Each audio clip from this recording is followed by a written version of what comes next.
Sipping bubbly, feeling lovely, living lovely. She's lovely. I wanna be with you, and I wanna be with you. I wanna be with you, and I wanna be with you. I wanna be with you. Me just love me. If I didn't ride blade on her, would you still? If I'm in my mind at work, would you still? Keep it 100, I'd rather you trust me than to. Keep it a whole 100, don't got you, I got nothing. I got something. Hold up. We gon' function, no assumptions. Feeling like Tyson with it. Got out Tyson with it. Only for the night, I'm kidding. Only for life, yeah, only for life, yeah, only for life. Let's get it. Hit that shoulder, me. I know what coming over me. Backstroke overseas. I know what you need. Already on 10, all money come in. All feeling go out. This feeling don't drought. This party won't end. If I didn't ride blade on her, would you still? If I'm in my mind at work, would you still?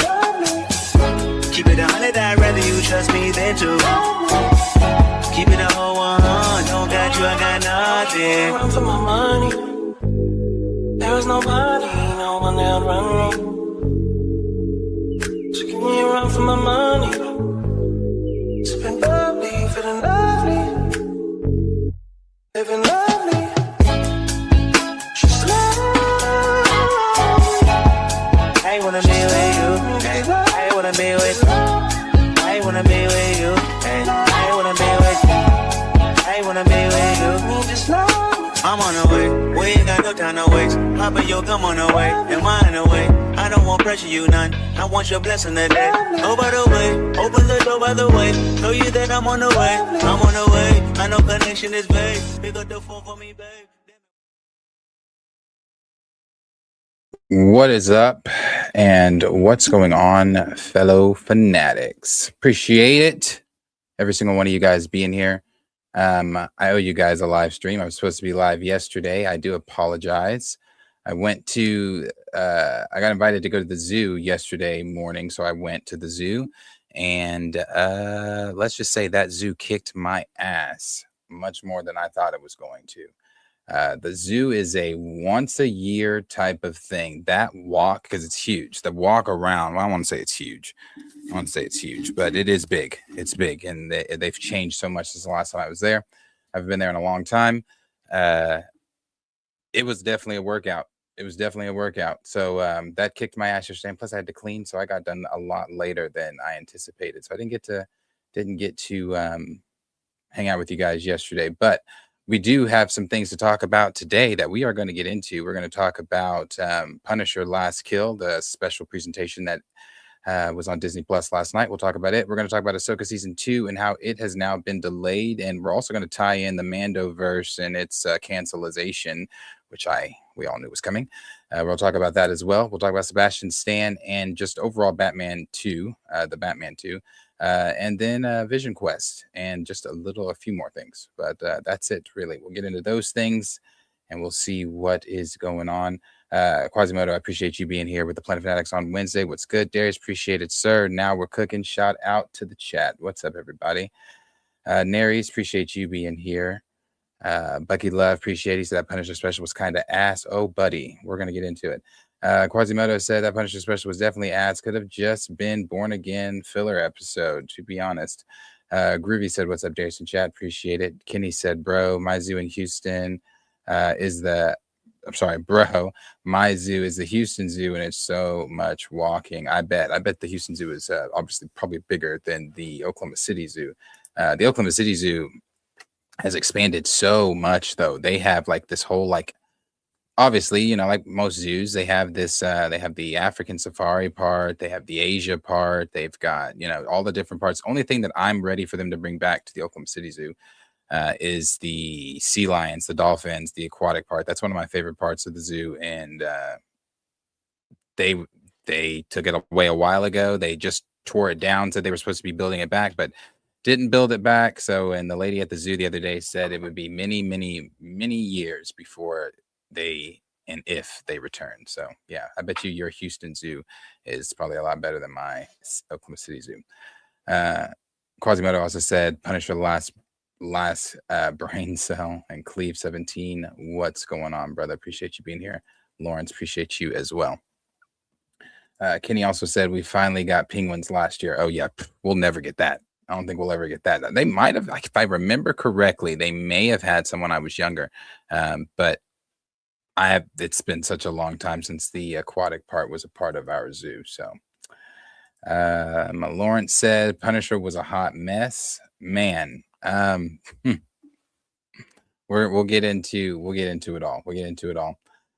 So first, let's start with what's going on over at Lucasfilm Star Wars. Let's start with this clip, actually, that is on the screen here. We'll start with this clip that is coming from The Mandalorian and Grogu that comes out May 22nd. So that is in, what is that, 9 days? 9 days. Let's check out this clip here.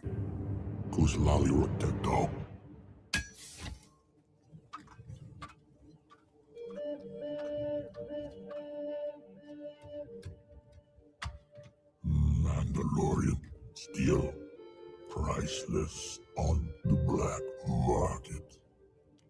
But what's even more is knowing we have shamed you forever.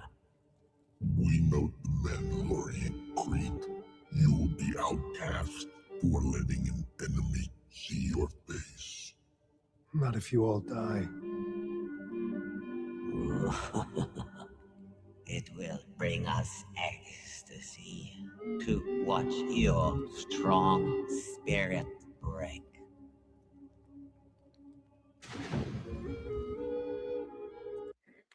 Yeah, I still have no clue what is going on in The Mandalorian and Grogu. Again, they have, with the announcement of, I guess this is not official from Lucasfilm, though. Who was that coming from, that announcement? It was coming, who did that come from? That came from, discussing film with no source. Oh, no, that was the delayed. Sorry, this is coming from Forbes, rather, the crossover. So, the crossover thing is no longer happening. I don't know what's going on in this. A lot of people are not excited for this. You have the people that got to see the 25 minutes of it, outside of what they wrote as their reviews, which I'm sure was a part of the deal of them seeing the 25 minutes. They had to write a review, and I'm sure most of them, again, they said they loved it. I haven't seen any movement for this film outside of, I guess, that the 25 minutes that was shown and the good reviews that it got from that. Outside of that, I haven't seen the excitement for this movie. I don't see anybody talking about this movie. This will be one of the first Star Wars films I do not see in theaters. I'm just not going to go see this one in theaters at all. This is just a nitpick on my end. I don't know why the twins are speaking English. Maybe they could speak English in Boba Fett, and they just chose not to speak English in Boba Fett, to Boba Fett. Maybe because Boba Fett understands Huttese. I would think Mando does as well, but I don't know. But they, I don't know really what the twins' purpose is in this film. I don't really know. Why is it saying stream unavailable?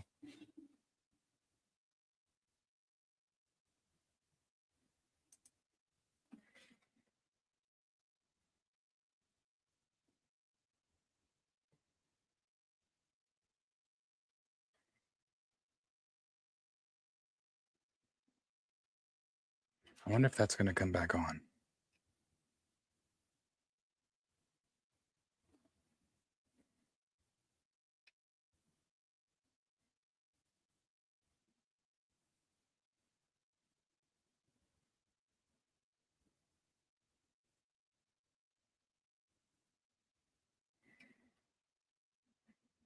Let's see if that's going to come back on.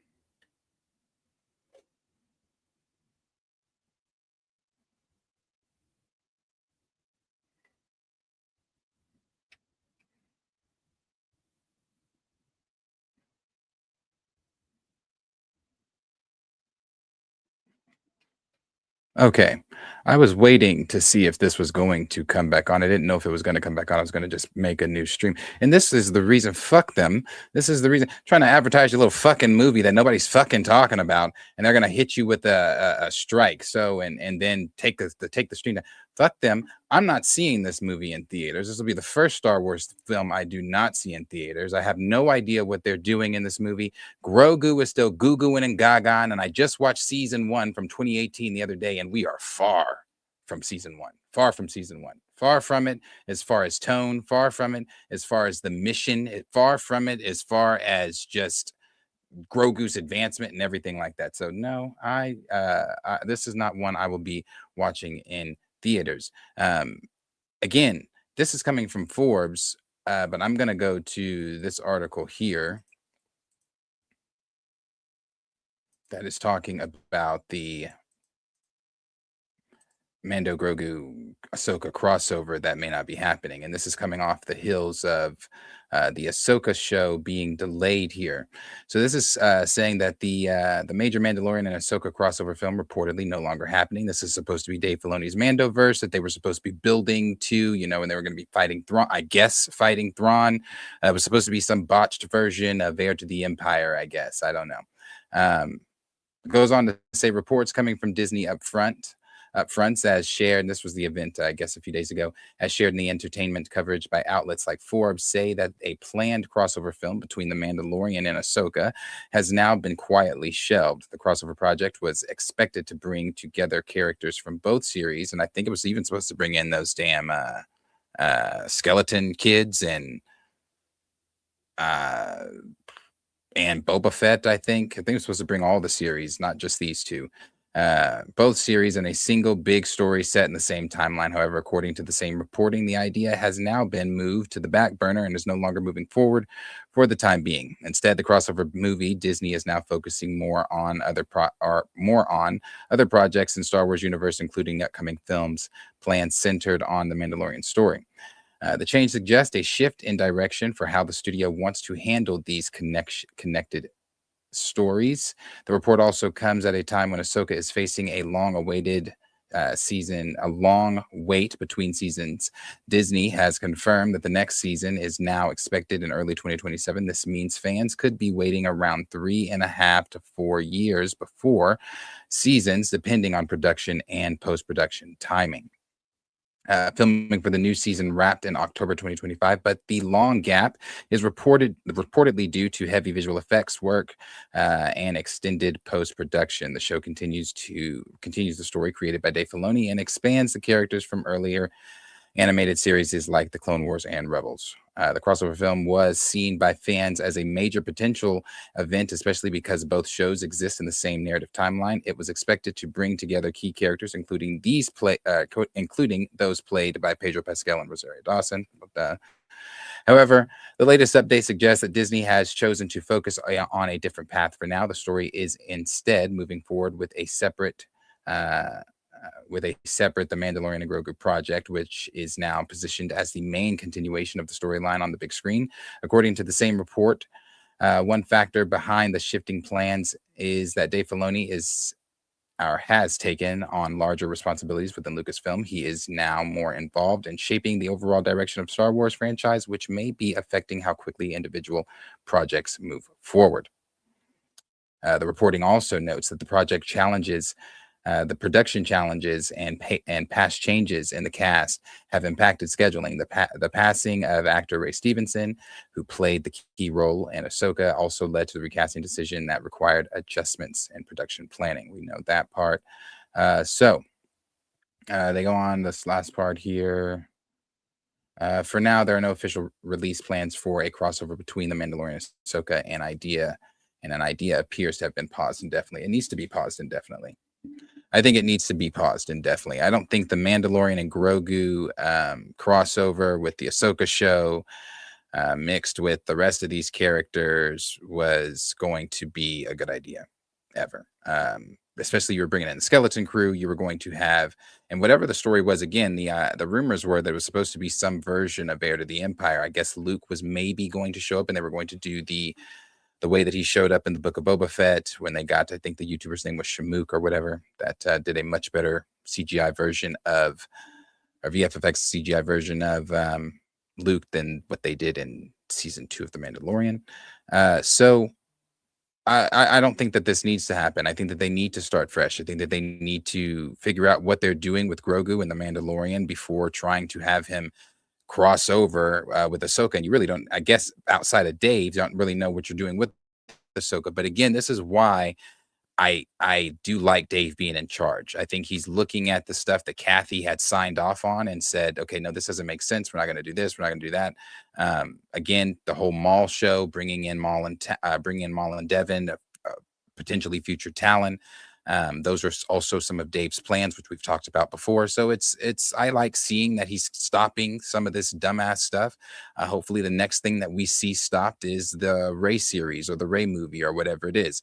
And since we're talking her and then we're still talking Star Wars here, there was that book. I guess there was a book that came out, a Star Wars book that came out, and it recognized that Luke was aware of Cal Kestis, but it also recognized Rey and talking about her name as a Skywalker. So she says, I had to continue the fight and finish what he started, to stop Palpatine from rising again and to proudly wear my master's name while doing so in honor of his life and his sacrifice.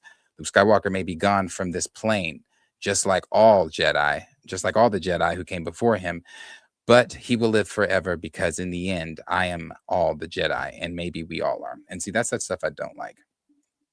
That maybe we all are. No, we're not maybe all Jedi. Not everybody's a Jedi. She shouldn't even be a Jedi. But yeah, I hope we get rid of all this. I know they're not going to retcon anything or anything like that. I don't believe the report from Geeks and Gamers that was a couple weeks ago or last week, where it said that they are looking to possibly retcon this series or the sequel trilogy. I don't think that that's something they're going to do. I really don't. Disney put a lot of money into all of that and all that kind of stuff. And even though you're retconning it, you could say it still is existing in its own whatever. I don't. If they do that, I'll be thoroughly, very, very shocked. Very shocked if that's something that they do. But I don't see them doing that. But I wish that we would find a way to get rid of Rey, just as well as we found a way to get rid of this Mandoverse crossover deal. So yeah. That's what's going on with Star Wars. Actually, sorry. Let's look at what they had here for the delayed stuff with Ahsoka. And they were saying Ahsoka was well received. Let's start here. Why the delay? No one has an answer, though. It is surprising when shooting wrapped last October. It could boil down to spreading out content on Disney Plus, but the near 4-year wait is bound to frustrate many Star Wars fans. It definitely is. There are a lot of people online talking about how it's 4 years in between this and how these streaming services got to figure this thing out and stop these long gaps. Because I didn't rewatch the entire show of Ahsoka. I think I watched I don't know what I watched. Maybe the first 2 episodes or whatever when I was rewatching some of the stuff this past weekend. But the Ahsoka show's not a staple on the Star Wars canon or timeline. It's not one of the staple projects that people hail as Star Wars royalty or anything like that. It has definitely some great moments in it. When Hayden shows up, the flashback to the Clone Wars stuff.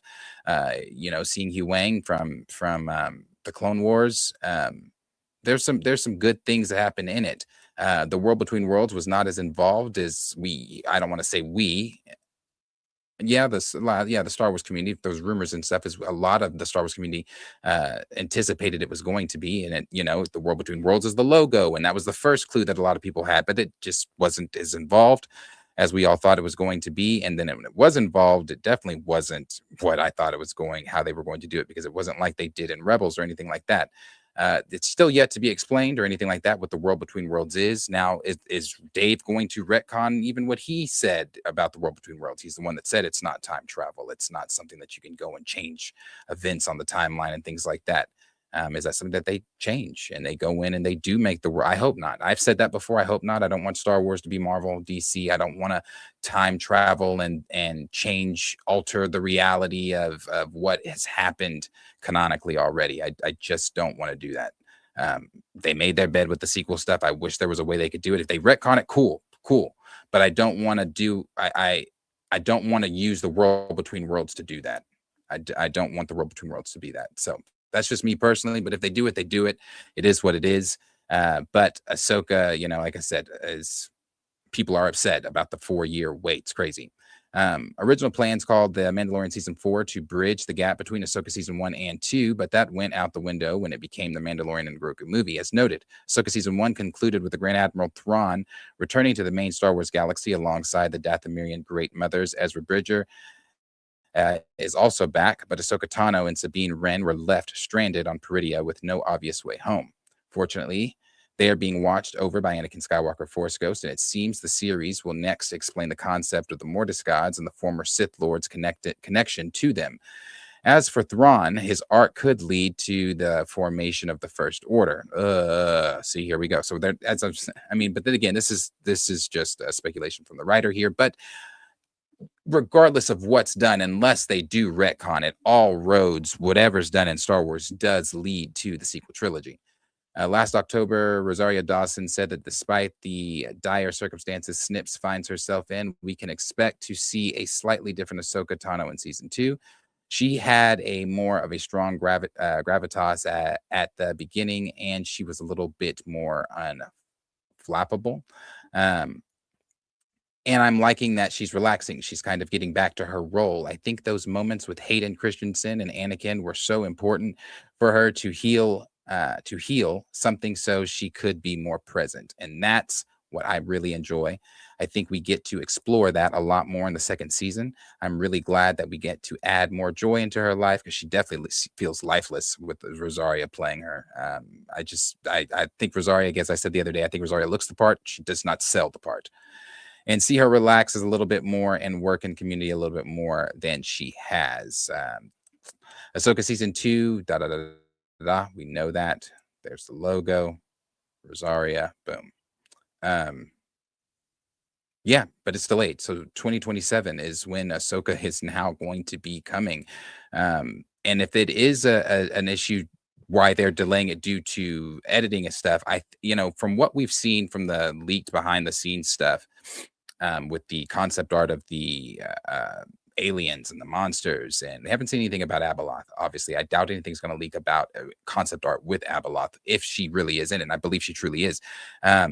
But the VF effects that would have to go into making Abeloth even good, in a TV show, rather than doing her first on this big screen where you have more of a budget. I don't know what the budget is for this show, but to bring Abeloth to life, and just we can show here. Hold on.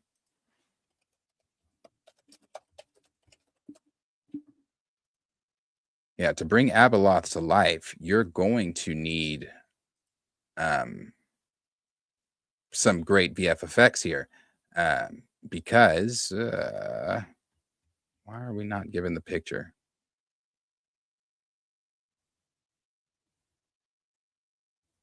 I guess we could just stay on Google.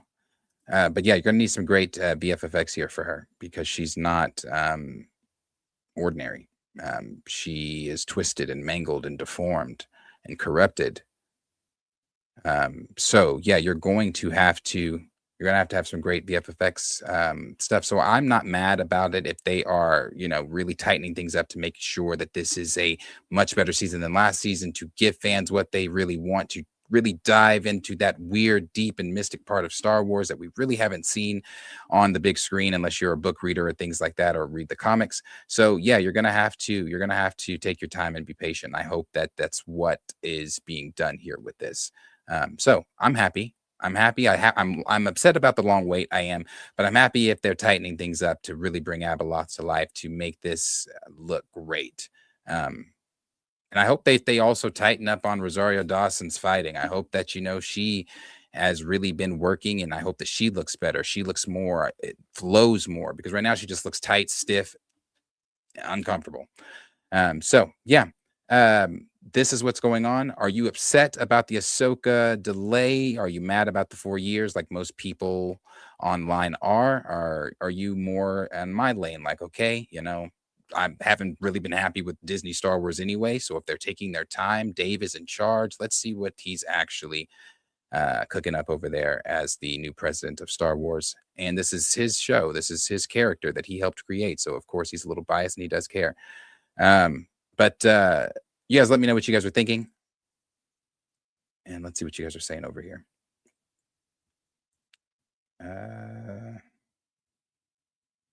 Let's see. I am Chief Like Cam said 4 years to make an 8-episode season. Throw it away. Don't care anymore. Yeah, I definitely feel that. A lot of people do feel that way. It is every time a show like this does that, I think of the meme I think of the meme with Jonathan Majors Kang, where it's just like time. Quasimodo said it's going to make money, but I doubt it will receive well critically. You're talking about the Mando Grogu movie. So those fights were stiff. Yes, Ahsoka season 2. Bucky Love said the boys' last episode was trash too. I've heard that. Haven't watched it. This last season hasn't really been the greatest either. Lawrence said she looked 40. She looks good for 47 though. She does. Yeah. She does look good. She just is not Ahsoka. D Sizzle said, I'm usually not a big fan of films, but lately Star Wars been popping in that department. Yeah. Let's see. Lawrence said, or not big on fan films, rather. Sorry. Lawrence said it was better than Punisher, though. Ahsoka also said they rehashed a lot of plots. Let's see. Kenny said this feels like the final of a show airing in theaters like Game of Thrones, Stranger Things, or Friends. That's why I think people will skip it, especially casuals. Talking about Mandalorian and Grogu. Yeah, I'm telling you, the last season wasn't liked. That's still on a lot of normies' heads, brains. A lot of people are still thinking about that final season.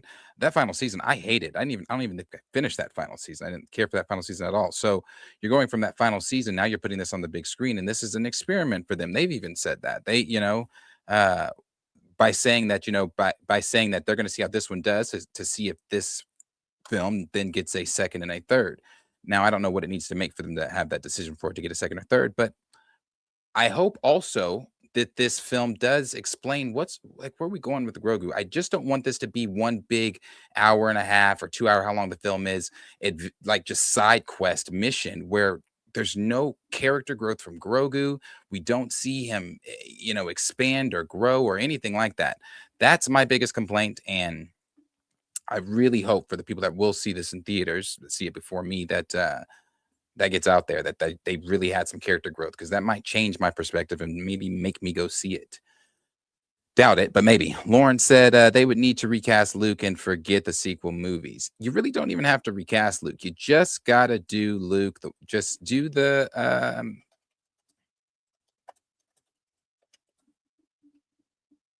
just do this. Where is he? Oh, no, we can't play it. They'll strike us. Here we go. That was the best we've got. And this was, when was Book of Boba Fett? Like 2020, was it 2022, 2020, 2022 maybe? 2020, one of those, 2021, 2022, something like that. Maybe not even that, 2023, maybe 2023. So 3 years later, technology, obviously, AI, all that kind of stuff, VFX, it's come along even further. So you'd be able to give this a full performance on the screen. I mean, this is obviously someone's body, but they go in and do the face. It just work. I think this is the best look we've gotten. I think this is what they need to go with. Kenny said casuals don't want homework for their theater experience. They don't. She's not my Skywalker. She's not a Skywalker. D Stizzle said geeks and grifters for sure. Lauren said Kylo Ren could have been the reverse of Anakin goes good. Could have been. They fucked that over. D Stizzle, Ahsoka would have been better animated, especially if Abeloth is showcased fully. Definitely. They thrive in animation. They need to stay in animation. They definitely should have made Ahsoka animated. Lawrence, this sounds weird. Xavier, it sucks they have to work around the sequel trilogy. Yeah, it really does. He also said, I wish that they could just toss it all out. D-Sizzle said, been watching some new Shadows of the Empire stuff. Love the 90s launch. Are you talking about the fan film stuff? Because I've been watching some of that stuff too. Just Ross, the last 3 movies. Throw them on the shelf at Ollie's. Abeloth going to be expensive. D-Sizzle said, yeah. I mean, that's what I'm saying. If they are taking that time and things, then if Abeloth's in it, you got to do her right. You can't have her coming in looking like season 2 Luke. Animation would have been ideal. Yep. He also said, I'm guessing Luke won't be around to fight her. I don't know. I highly doubt it. Where are we at right now? Where are we at? We haven't reached the sequel trilogy, so I don't know. You know, they're scared of Luke. They don't. Well, it's Dave now. It's Dave. So I don't know. I really don't know. I would hope so. I would hope so. It's a red flag if he's not, right? You need Luke to fight Abeloth. He probably will put more into her. Yeah. Let's see. The Bosco Scenario said, Planet Fanatics up, bud. Exactly. They want to see if there is any interest in the Mandalorian and Grogu. I expect a Grogu animation. And I wonder if they do that and they needed, if they were to do something like that Grogu animation, I would stick with the Clone Wars animation. That is there. That's it. That's there. They have found the formula and it works, and they keep making it better and better and better and better.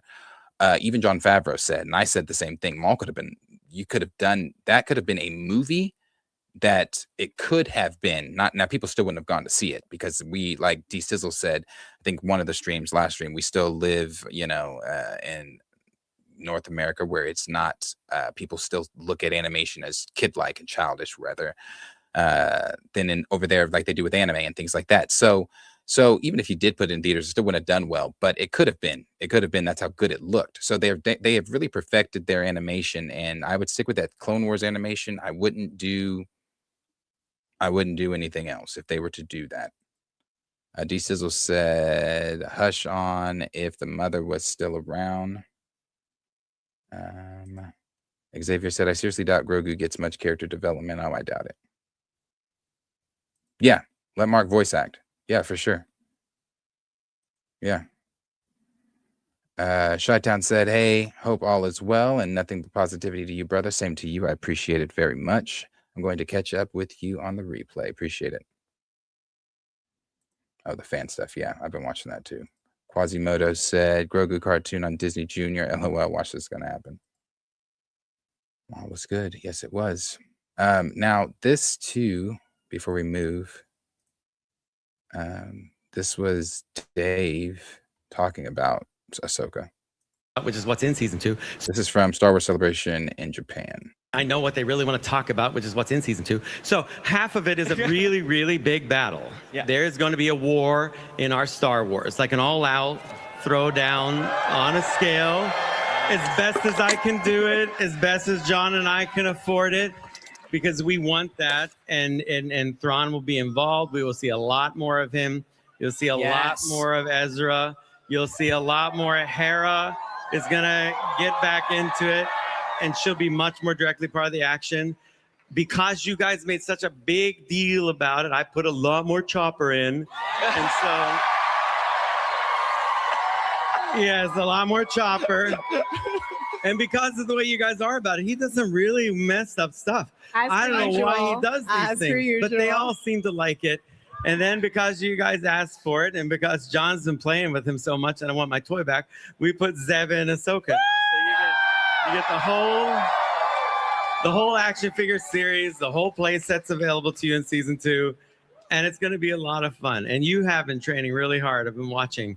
So get ready for that. Okay, well, that's good to hear. We see what you're going to do. Good to hear. Good to hear she's been training really hard. They need to have her ass training with Hayden. I'm talking like we used to see, if you remember the Revenge of the Sith days, or if you had the Revenge of the Sith DVD with the second DVD of the making of the film, or if you just watched the making on YouTube.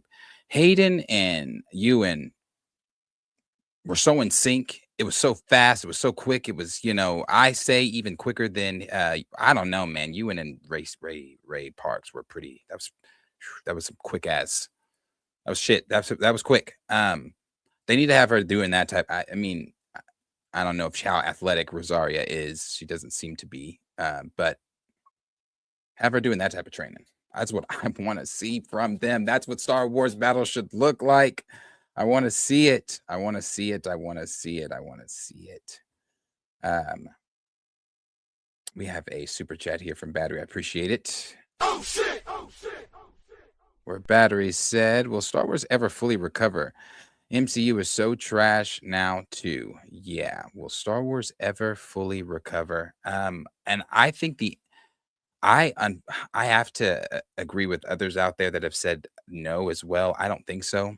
I don't think Star Wars ever recovers. I think you just have your really hardcore Star Wars fans, and certain projects are going to do a lot better than others, where you're going to have people that go to the theaters to still see some of the big films things, like, depending on what Starfighter looks like, depending on what this, first Jedi Order film looks like and things like that. People are still going to go to the theaters to see those films, and those films still may be billion-dollar films just simply because it is Star Wars. But as far as, and I guess you could say, are they back in that way? They're still making money. But again, is it going to be good? That's yet to be seen. And then I also say I don't want to just throw the $1 billion on Star Wars movies like that just because it is Star Wars. We're living in a time where a Star Wars film is about to hit theaters in 9 days, and just because it's Star Wars, it may not hit $1 billion at all. And I know it's not going to hit $1 billion at all. So we'll see. We'll see for sure. And yeah, on that last part, the MCU is so trash now too. Yeah, brother. Yeah. I sat there last night during the Punisher special, and yeah, but we're gonna get to that too. We're gonna get to the Punisher. Quasimodo said, so I'm assuming this is as far as Ahsoka goes since that crossover movie is canceled. I mean, again, this is Dave's character, so of course he always says he is biased when it comes to Ahsoka. So I don't know. I don't know what he does with Ahsoka. Does Ahsoka ever die? Sure, she will die, but I'm sure I don't know if it's going to be at the hands of someone. She may just die of old age, probably. I don't know. Fuck off somewhere. Lauren said, we got Dune. If this Mando movie don't work, Dune is coming. That is true. The Bosco said, divided the fandom is peace we shall never have. Very true. What's up, Andre? Appreciate you being here. Quasimodo said Star Wars can recover by putting more into animation, and when it comes to films, I would make a story in the universe not connected to the saga. Give us a rule of 2 movie, Darth, Malagus, etc. Yeah, now I will say that if they were to do anything Old Republic, the fandom would show out. It would be people coming in droves, again, depending on the quality, and if this is actually source material driven, if this is people that you have involved that actually love this stuff, that maybe even played the game, that know the lore and things like that, though that's what you want to do. But you don't want to have it come in, and then again, Kathy is gone, so it's not as if Dave is going to let writers come in and be like, hey, now let's do your version of this. So I would assume if you were to do anything Old Republic, you would definitely have people, the fandom, back where you want them. So I definitely agree with what Quasimodo said. Step away from the Skywalker saga, go into Knights of the Old Republic, and I've always said stay on the animation side. But those Knights of the Old Republic projects, Star Wars, everything Star Wars is connected, whether it be animated, whether it be video games, whether it be comic books, movies. So you could do Knights of the Republic stuff that is animated. You could do stuff that is on the big screen as well, and still make it work. D-Sizzle said, I think a decent Star Wars recovery is possible if they start at the beginning, probably adapt the Legends material. No more Frozen meets Kill Bill pitch hires. I agree. All right, we'll move here to the next topic. Next topic will just be, we'll talk about the Batman 2 and how Matt Reeves is sharing some of the shots online. Sebastian Stan has broken his silence on his DC debut as Harvey Dent, which I'm excited to see. So yeah, this is good DC news for me. Before we get into the DC news, I have to ask, let me see, what is your name? What is your username? Let me go to my comments from the last stream here. Let me view them all.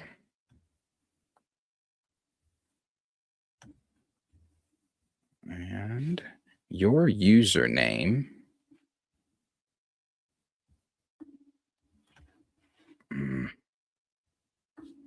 Why the fuck is it not letting me look at this? Hold on. There we go. Alien Superstar 7622. Are you in the building? Are you in the building? And I do hope that you are. I do hope that you are in the building. The reason I hope you're here is because every time I give my DC opinion that's not liked, and that's fine.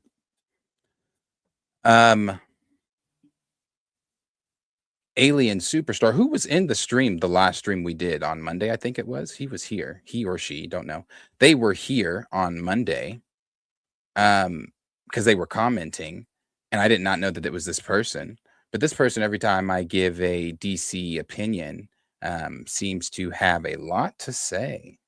And again, that's fine. You can comment, but don't wait till after the stream that you were sitting in to comment these Harry Potter ass novels again that I'm not reading. I don't read those. So if you ever want to comment a book on my videos, know before you do and waste that energy. He's not reading this. He never will. So before you don't go outside the stream and then leave a long ass comment again that I did not read, where if it's anything like the very first comment you gave on my DC when you first showed up on the stream, you gave your comment on one of my DC videos or whatever. If it's anything like that one where you were saying that I don't know anything about film, I'm only wanting popcorn movies and things like that. If it's anything like that, then again, I implore you, like I told you in this last comment that you were here on, I can send you the link, and I would love for you to come on this stream. But I'm assuming you are not here since you have not replied in the now maybe 2 minutes, 3 minutes that I have been talking about you. But I'm sure you will probably see this in the replay because for whatever reason, you do not like my takes, but you stay watching, and I do appreciate that. It does help me out over here, even when you do comment negatively. And not everything has to be positive. Battery doesn't agree with me all the time. I am 2Fly Cam doesn't agree with me all the time. But at least they voice their opinions here during the stream and not leave me homework at the end of the stream where they could have voiced those same opinions and we could have had the discourse. But instead, you cower behind the end of a stream, and then you send me a novel where you're expecting me to then read it and then wanting to have some type of discourse. So yeah, if you, I'm assuming you're not here. So I assume you'll probably leave me another novel. But if so, since you're going to leave me this novel on this video, please answer in your novel, because I have to know, and I really want you to. I really want you to. Please accept the invitation. In the novel that you're going to leave on this stream, because you will leave one, please accept the invitation and tell me where to send the link, and I will make sure that I can't do it tomorrow because tomorrow's a Pantheon stream. So I'll be with Chill and Marcus. But come Monday, I will give you Friday, Saturday, Sunday, 3 days to get your shit together, to get everything you want to say, everything out. So that come on Monday, you can get on stage and maybe not be as, what I call you, spineless as you are at the end of stream. So please Accept the invitation, alien, because you're clearly not here. Clearly not here. So anyway, this I'm excited for. This is good. This is good news. I mean, I'm excited for the Batman 2. As you know why I'm excited for the Batman 2. Batman is a part of it. It doesn't have to be a popcorn movie or anything like that for me to enjoy it or anything like that. But I do want, again, the main characters in the film. As I've said before, I'm past these side quests with villains and everything else. I appreciate that. I will get to that super chat as well. With villains and everything else. So this, though, Sebastian Stan is going to be playing Harvey Dent in the Batman 2. That is with Matt Reeves and Robert Pattinson, whose birthday is today. He turned 40. And he has broken his silence on the role. Now, he was reported on the role maybe a month and a half ago or something like that. And he is going to be joining a pretty loaded cast that is going to be a part of the Batman 2 that I think is going to be fantastic. I think this film is going to be great. The first one was great. I didn't watch The Penguin. The first one was great. People said The Penguin was great. We already knew that Colin Farrell was going to be returning as what's his name? It's not Cobblepot's in this, isn't it? Oz or something, returning as the Penguin in the Batman season 2, or Batman 2 rather. And we knew that, and he also said that his role's not that big, but he is in the film. He's in the film. So along with a lot of other very talented people playing different roles. Jamie Lawson was confirmed to be coming back too as the mayor. But this is what they were saying here, coming from comicbookmovie.com. Sebastian Stan is best known for playing in the blah, blah, blah, blah, blah. Let's go to this part. The actor is expected to play Harvey Dent, a.k.a. Two-Face, a villain we last saw on the big screen in 2008's The Dark Knight. How filmmaker Matt Reeves will reimagine the villain promises to be very interesting, especially as he's another of Batman's rogues we're already extremely familiar with.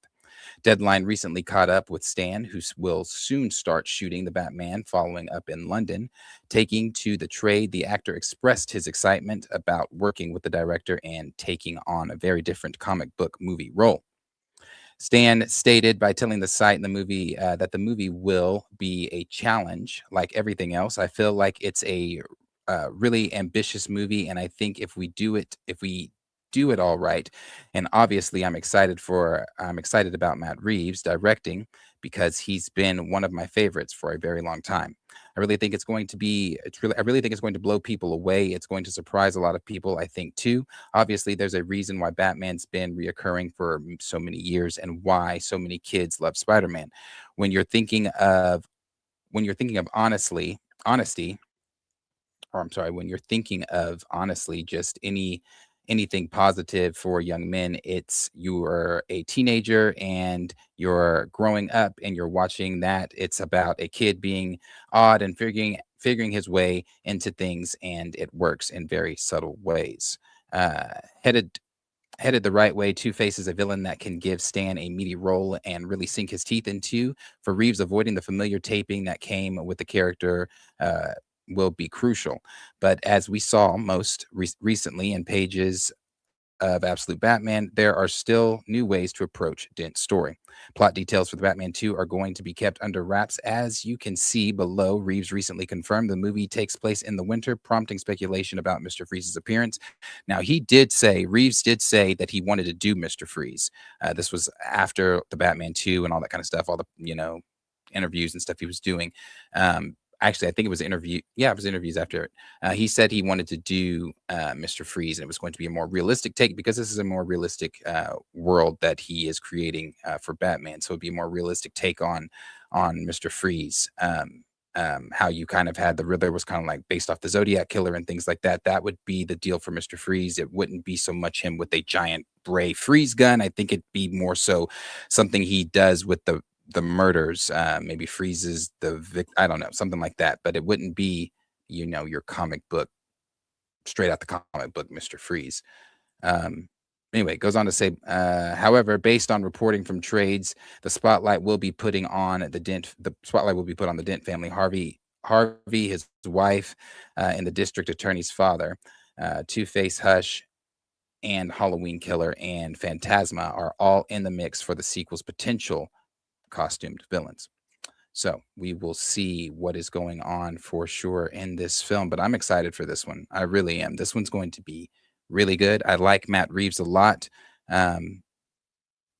There's some really talented people working in this film on the cast, so I am excited for this Elseworld DC project that is coming. There was never any question that Matt Reeves was going to deliver. So we'll see exactly what goes on with this.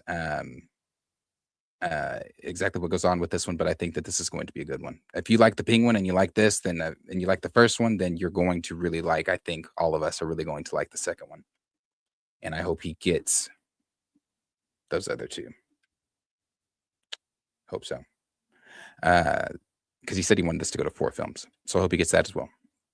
So yeah, that's what's going on with Batman 2. That's what's going on with Sebastian Stan. So far as we know right now, like I said, Matt Reeves is sharing some behind the scenes photos and things like that, but that's what's going on with the Batman 2. Let's see what you guys are saying. Are you excited for it? Are you not? Let's see what you guys are saying.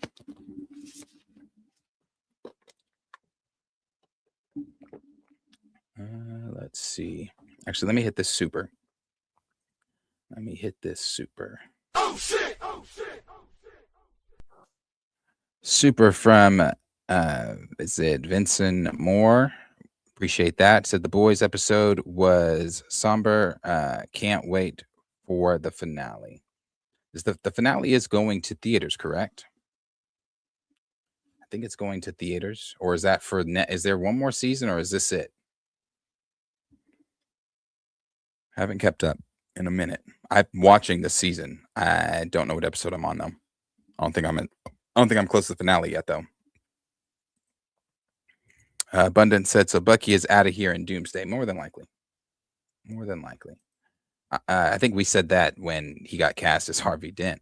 Quasimodo said Bucky is definitely getting killed out of Doomsday. People guessed it. Lawrence said, it's winter, so I can see the owls showing up. That was something that Pattinson wanted. Pattinson wanted the owls. A lot of people wanted the owls or guessing the owls. Abundance also said Penguin might be the greatest comic book show. A lot of people were saying that. D-Sizzle said, no one at the big 2 is cooking nowadays. Let's insert name. Cook always comes off as I got nothing for you, man. Dragonfly Jones said, Batman was boring as fuck. I can't front. You didn't like it?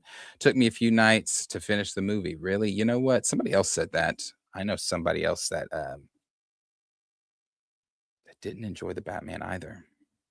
Said it was slow. Yeah, if Doomsday is about Steve, Bucky is 100% out of here. Quasimodo said, get it up. The Batman 2 is my most anticipated movie of 2027. Fuck a Secret Wars. Grand Region Thrag says, so we get in Two-Face. Interesting. Yeah. Yeah. What take on this is going to be? Don't know. Pluto said, why even comparing Supergirl to Batman? You guys are talking. Nah. Okay. And then Quasi said, there is no hype for Supergirl in comparison to the Batman 2. That's another one I haven't seen anybody talking about. But again, maybe it's just your algorithm. Maybe people are. Don't know. Haven't really. When does that one come out? When does Supergirl come out? I haven't really seen any love for Supergirl at all. This is the final season of The Boys. Okay. Ricardo, appreciate you being here. I'm Too Fly Cam said, if you think the Batman was bad because it was slow, you have brain rot from TikTok. Sorry. Yeah, I thoroughly enjoyed it. I thoroughly enjoyed it. Watched it a couple times, actually. I love the Batman. I'm glad for a different take. Dragonfly Jones said, DC might as well just be Batman. None of their other characters get any real attention. Unfortunate. Nobody cares about Supergirl. Yeah, I haven't heard anything. I have not heard anything at all about Supergirl. At all. Ricardo said, anybody watch the recent episode of Euphoria? I did. And at this point, I feel like it's like they are drawing from other shows. Not like events, not like they're stealing scenes and things like that, but like I feel like they're trying to be Ozark. I feel like this is a lot of Ozark shit, like random ass shit that's just this again has no. If you're watching Euphoria, you haven't watched Euphoria, you're on the fence on season 3. I'm not gonna say don't watch season 3. I'm just gonna say if you are thinking it connects to season 1 or 2 in any type of way, or there's any type of character growth or development or anything like that, there's not. There's not. There's no development, no character growth. They're all still the same, just in different places. Rue is now a sex worker, slash artist. You've got Maddie, who I guess is now a pimp. I guess now she's pimping out certain girls on OnlyFans, making money from them and things like that. And now she's working with Rue's boss, who is a black dude that owns a strip club that also sells drugs and things like that. So she's now working with him. Rue, they is now a snitch working with the police department, she was working with that woman Lori from the end of season 2. But then she switched sides, and this season is now working with the black dude, Alamo. It's a lot going on. Nate just continually is getting his ass beaten every episode. Cassie, I assume, are they divorced? I don't know. She sent him $30K in this last episode, so I guess they're not divorced. But I don't do body horror. It's hard for me to watch. Like, for example, one of my basketball boys has dislocated his thumb, and then he popped it back into that. I can't watch stuff like that. I just can't. So the stuff with Nate, they're cutting off his toe, can't watch it. But I did see that, obviously his toe was missing. When dude in this last episode was telling him to open his hand, I had to cover my face because I'm like, I don't know what you're gonna do to his hand. I can't watch stuff like that. But this is very, very far from season 1 or 2. Not saying it's not good. It's entertaining. It's entertaining for sure. I don't know how they end this. I think the only way they end this, and I saw some people talking about this on Twitter, but I said it the night I was watching, Sunday night when I was watching it. The only way to end this season, I don't know how many episodes are in it either, 6 or 8, I don't know. You got to kill Rue. Because how does this end? How does this end? Rue has to die or something. There's no way you skip off into the sunset. And I think we're on episode 5. So if there is 8 episodes, you've only got the 3 episodes left. So there's no way you're skipping into the sunset at the end of this season of Euphoria. Rue's got to die, or there's got to be some type of something that leaves the audience. And I don't think they do a season 4 either. I don't think Zendaya comes back. I don't think you get Jacob Elordi back. Yeah, barely got half the cast back for this season. So yeah, no, I don't think you do another season even after this. But Euphoria has been insane. Been pretty crazy. D-Sizzle said, I like comic Kara, not interested in that film. Michael hit 600 mil. Bucky Love said Euphoria is Breaking Bad / Tarantino. It's definitely pulling inspiration from a lot of different shows, I feel like. Yeah, as excited as I am to see Supergirl, nobody really talking about it anymore. I'm still hyped for it though. Yeah, let me know how it is. That's one I don't think I'm seeing either in theaters. Xavier said Ozark has crossed my mind a few before. Quasimodo said, how much y'all think Supergirl gonna make? Estimated 475 mil. I'll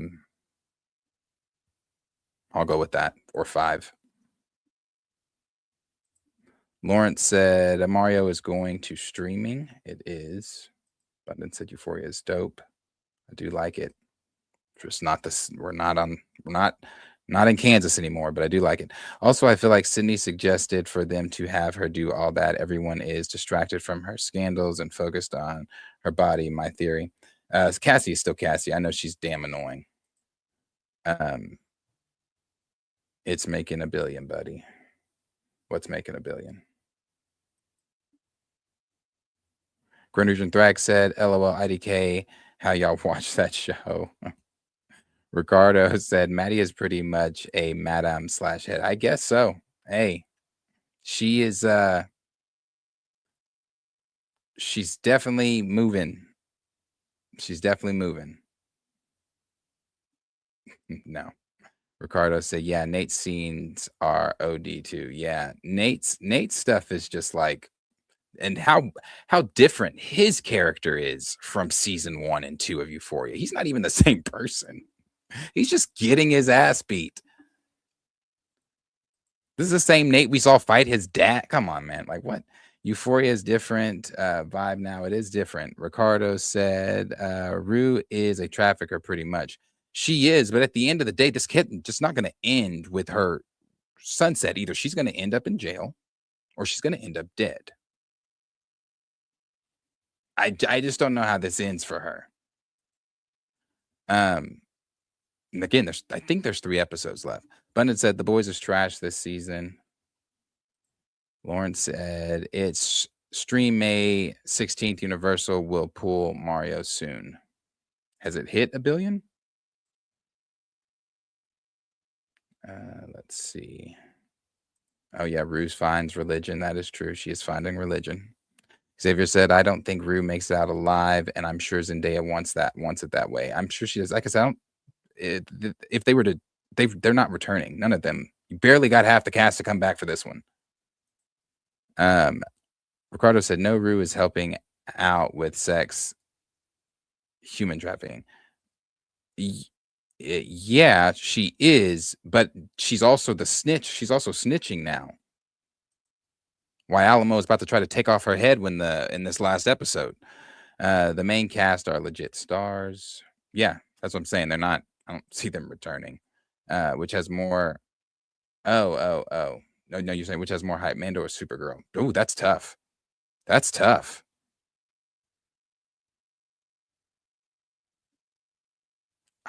Oof, I've seen more from Mando, but that's an advertisement.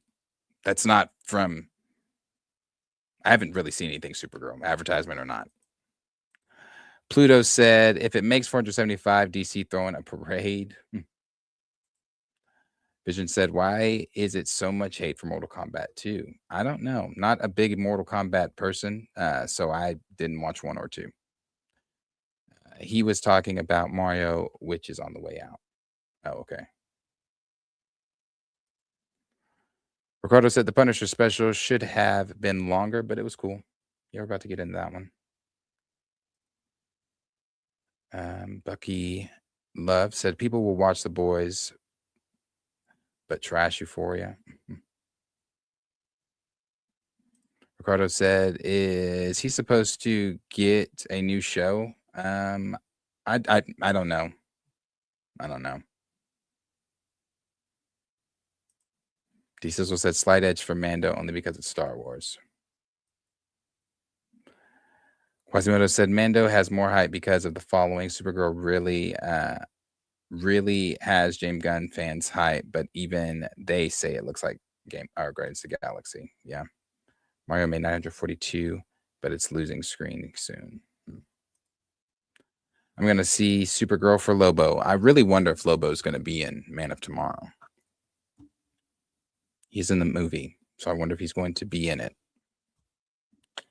All right, let's talk about The Punisher. So The Punisher special was last night.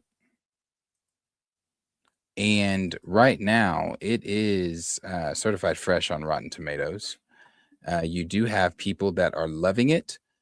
A lot of people, actually, I'm seeing more love for it than anything. I have seen a lot of love for it. People really enjoying what they got. It is different. It is nothing like we've seen from the MCU before as far as the violence goes. I feel like this is the violence that people were wanting during Moon Knight and things like that, which appropriate for that character, but didn't get it. We got the hyper violence that we got where he would punch people and phase out, the camera would come back, or punch people and the camera would turn to a wall or something like that. This wasn't, and they didn't get that in this. And I think people have been really wanting something like that, and people really enjoyed the Punisher special. I didn't dislike it, but I also didn't find it. I don't know what we did either. I mean, I know the story in the comics, and so they could do if they did a series, this story could lead into the series with Ma and everything like that, and how that whole story plays out, because there's a lot more to flesh out with that. They could do that, and I assume they would. I assume they're not just going to stop it at the 44 minutes that it stopped at. But also, so you could get another presentation, you could get a series from it. I really don't know.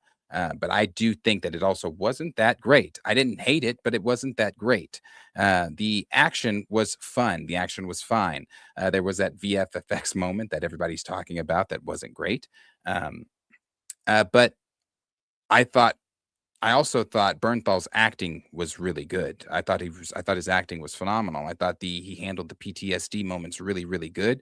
Um, um, Frank is insane. We all know that.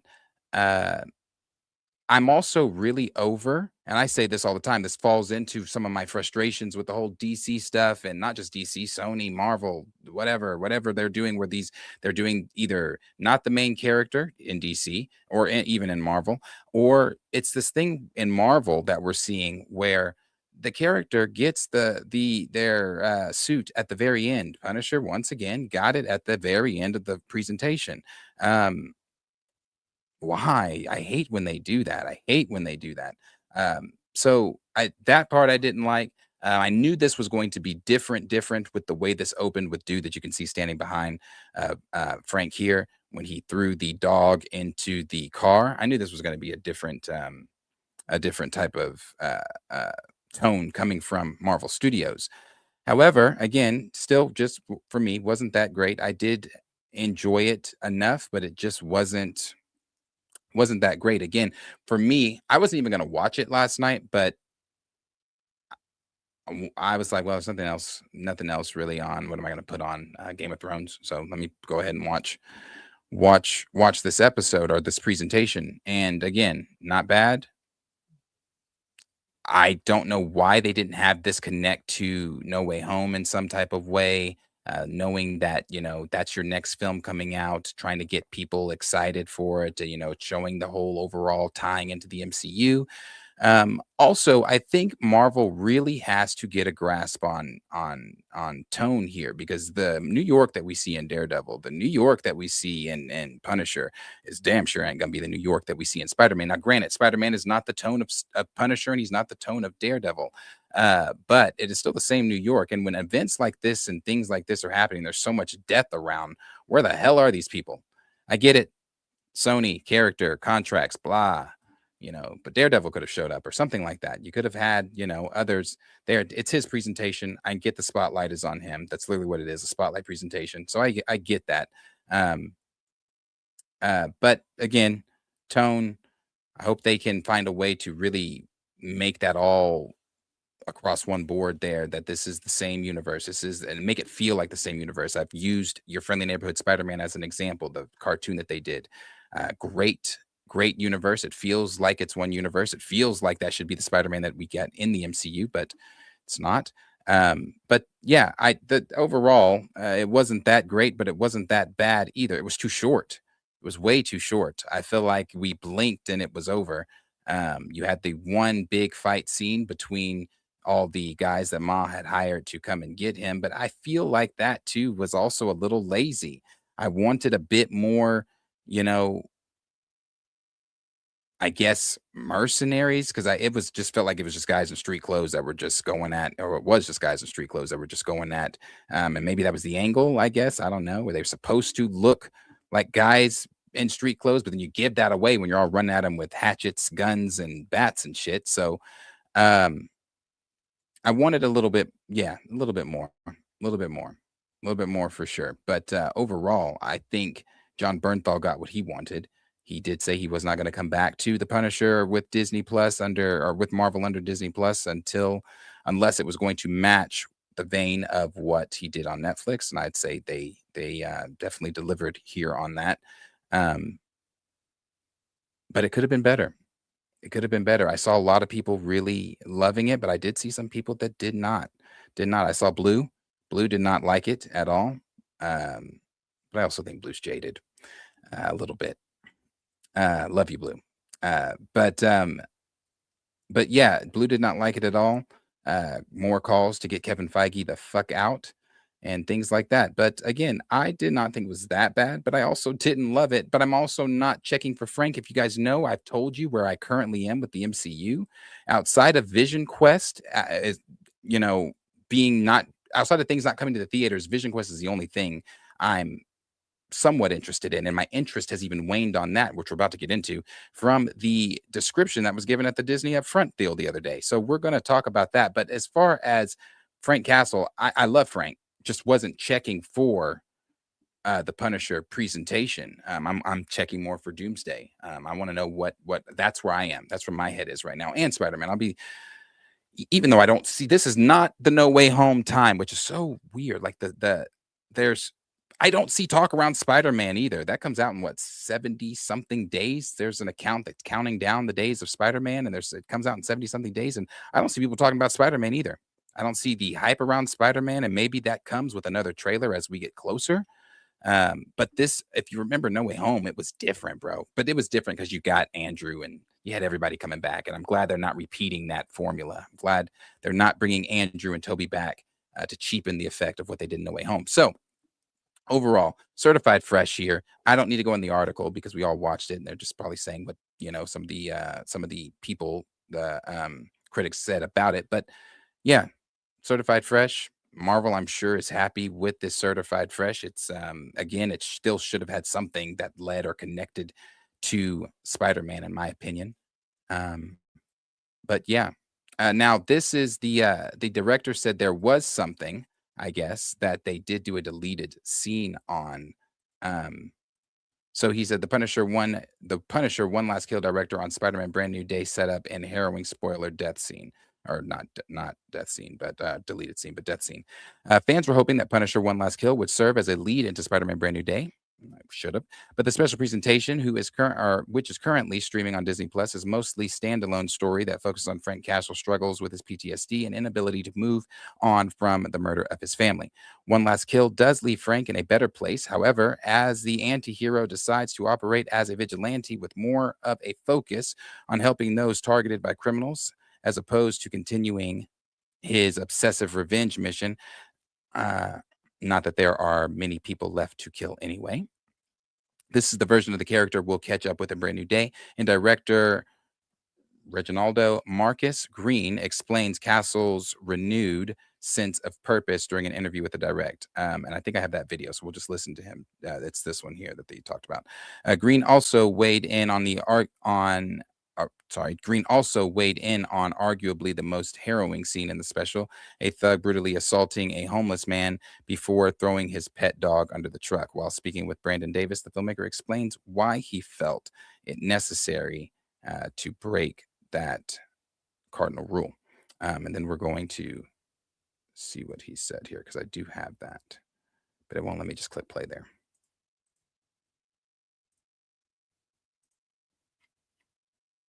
From the outside, through the kind of, hey, this is Ronaldo Marcus Green. This is Discussing Comics with Discussing Films. I think what Rucka and Chichetto did, it was kind of writing the character. Actually, hold on.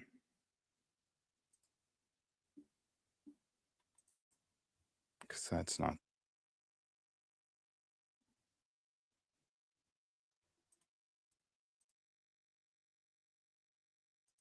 Okay. Here we go. Of a dog getting tossed in front of a truck. You guys open up pretty early with a very heavy moment of a dog getting tossed in front of a truck. Why was it so important to open with something like that sets the stage for some of the brutality that this One Last Kill special features? Look, I just want to qualify. I love dogs, and it was hard for me too, man. It was right around really the corner. hard. John Wick is waiting. It was pretty much. It was really hard, man, and nobody wants to see that kind of violence. But I think in a Punisher special, an Unleashed Punisher special, where where the character ends. So we knew where our character ended in this special, and in order for that moment to pay off, it felt like we had, it felt like that payoff was stronger with that scene at the beginning of the film, where society is and where we've gotten to, where the Punisher is when we meet him. I think it was important to have something of that gravity to hook people in. It's hard, yeah, and it is sort of a cardinal rule, you know, in filmmaking. So, you know, so much so that I was like, John, are you sure we should do this? I'm This gonna. is pretty harsh stuff. And look, Why is this not John, his pausing? father was What like the the head of the Humane Society. So it's like, I mean, you could not ask for a more, you know, I don't know why it's not pausing. What the fuck? Oh, yeah. biggest dog lover you can imagine. Yeah. So, you know, if it were not motivated by the character, there was no reason for that to be in this special at all. And we questioned that until the very, very end through the test screenings. And we just felt like it was vital to this particular piece, and which is why we kept it in there. So we stand by the decision. Again, you know, this is from animal lovers ourselves, but you know, in terms of where Frank's character ends up, we felt like you know, it was important to keep in this piece. Yeah, when I saw that, so when the dude grabs the dog, I was thinking he was gonna do something to the dog, but at the same time, I was like, he's not about to do something to this dog because, you know, like animal lovers, and that's never really perceived too well. I haven't seen a lot of people talking about it, but then again, I'm not checking for Frank Castle. I'm not checking for what people are thinking about the special either. I saw what it got on Rotten Tomatoes. I saw a few people talking about it. Saw John Roca's review, even though anyway, saw John Roca's review. People, yeah, so I'm not really checking for it like that, but it's typically frowned upon. They did show how they did it here in this GIF. Obviously it's not a real dog, so they replaced it. And then, you know, oh crap. Keep thinking it's on the right page. Hold on. There it is. So they did show how they did it. No, I don't think. No, I don't. Now, this Punisher, where he leaves off as the Punisher, taking on that vigilante role, is where he picks up in Spider-Man, I guess. And obviously, him and Spider-Man already know each other. Spider-Man did tell him, you know, called him by his first name and webbed his mouth, said, "Go home, Frank." Things like that. So, yeah. He wanted the Nucci's Bat story. And maybe they'll dive into that more in the next one. I don't know. Also, well, I guess you didn't have to. I guess you did it in the Netflix show, so you really didn't need to go do the whole. We all know Frank's origin. You don't need to watch him gun down the castles again. But I still think that movie, the Punisher movie, with is it John Travolta as I forget who he plays. It's a made up crime family. But that I happen to really like that Punisher film. The opening where the family all gets gunned down on the beach, and then the son, and he watches his son and daughter get gunned down on the dock or ran over on the dock. I don't remember. It's a good one. That's a good one. I like that one a lot. But this one, this was okay. It was okay. Again, different direction for Marvel Studios for sure. They're showing people, hey, we have the ability to do it. They showed it in Daredevil. Obviously, Daredevil is not like this, but they showed it in Daredevil season 1. People were begging for it. Then no one watched Daredevil season 1, and looks like Daredevil season 2 has lost 50% of its, or 50%, dropped 50% more viewership or something like that. I don't remember exactly what it said, but also not doing that great. People did say season 2 of Daredevil was better. I know Andre watched it. He said he liked it. Some others in the chat did watch it and also said they liked it. So, you know, Marvel's just in a place where they've also, like Star Wars, they're not in a Star Wars hole, but they, like Star Wars, have to win the audience back. And that's not going to be done with TV shows. It's not going to be done with presentations. It's going to be done with your feature films. It's going to be done with, and it doesn't happen with Doomsday. It doesn't happen with Secret Wars. They are not out of the water with Doomsday nor Secret Wars. They still have a hill to climb. What people really are wanting to see is how are they going to handle the mutants. And I don't think that if the mutants are handled poorly, I don't think that again breaks Marvel. They're still gonna be the company that makes films, whether people come to see them or not. They're still going to be making films and things like that. It's going to be making TV shows. People are still going to tune in, maybe not as many numbers and things like that. But I think if they were to botch the mutants, I think that would be the nail. That would be the nail, where you would have your final drop off, and you would only be people that are just tuning in to, maybe that are still holding on and never were really bothered by the multiversal saga. We're never bothered by some of the shows. We're never bothered by some of the plot holes or changes or things like that. You'll still have those people, but you're not going to win them back with people with shows like this. This is not, even though people loved it, this is not the thing that's going to do it. So Punisher, it got certified fresh. They did have a, more that the deleted stuff, and how it's set up in Brand New Day, which he didn't get to here unless I missed it. So yeah. Punisher special. It is on Disney Plus if you haven't watched it. So let's see what you guys thought about it in the chat. Go up some more.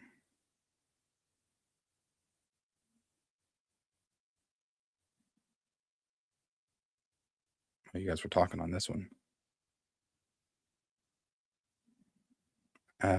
Let's see. Let's start here with Lawrence, where he said Karen popped up. She did. And PTSD moment. Grand Region Thrax said, right, bro, IDK, why Marvel stopped doing story tie-ins. Yeah, man, that was something that was so special about Marvel. It was that the tie-ins of things, man. That's what I love. Sheet said, yeah, that chaos in New York didn't make sense in the MCU. No, I was like, the whole time I'm watching, I'm like, is Spider-Man? I know Spider-Man, like that's not happening. Sony contracts, I get it. Daredevil, like there's a lot of shit going on here in New York that we don't typically see, and I get it's from Frank's point of view, but is this not the same MCU New York? Bucky Love said they hyped up my Nucci. I think we'll see more from her. It feels so disjointed from the MCU. Ricardo said Karen popping up completely threw me off. They addressed that. Like they talked about a lot of decisions that they made. Lawrence said, I was like, that's it. Where's the plot? When it ended, I was like, that's it. I said the same thing. I was like, oh, well, I mean, not bad, but well, that's that ended. We got The Purge and John Wick. Quasimodo said, I don't get why it couldn't just be a 6 to 8 episode series leading up to Brand New Day.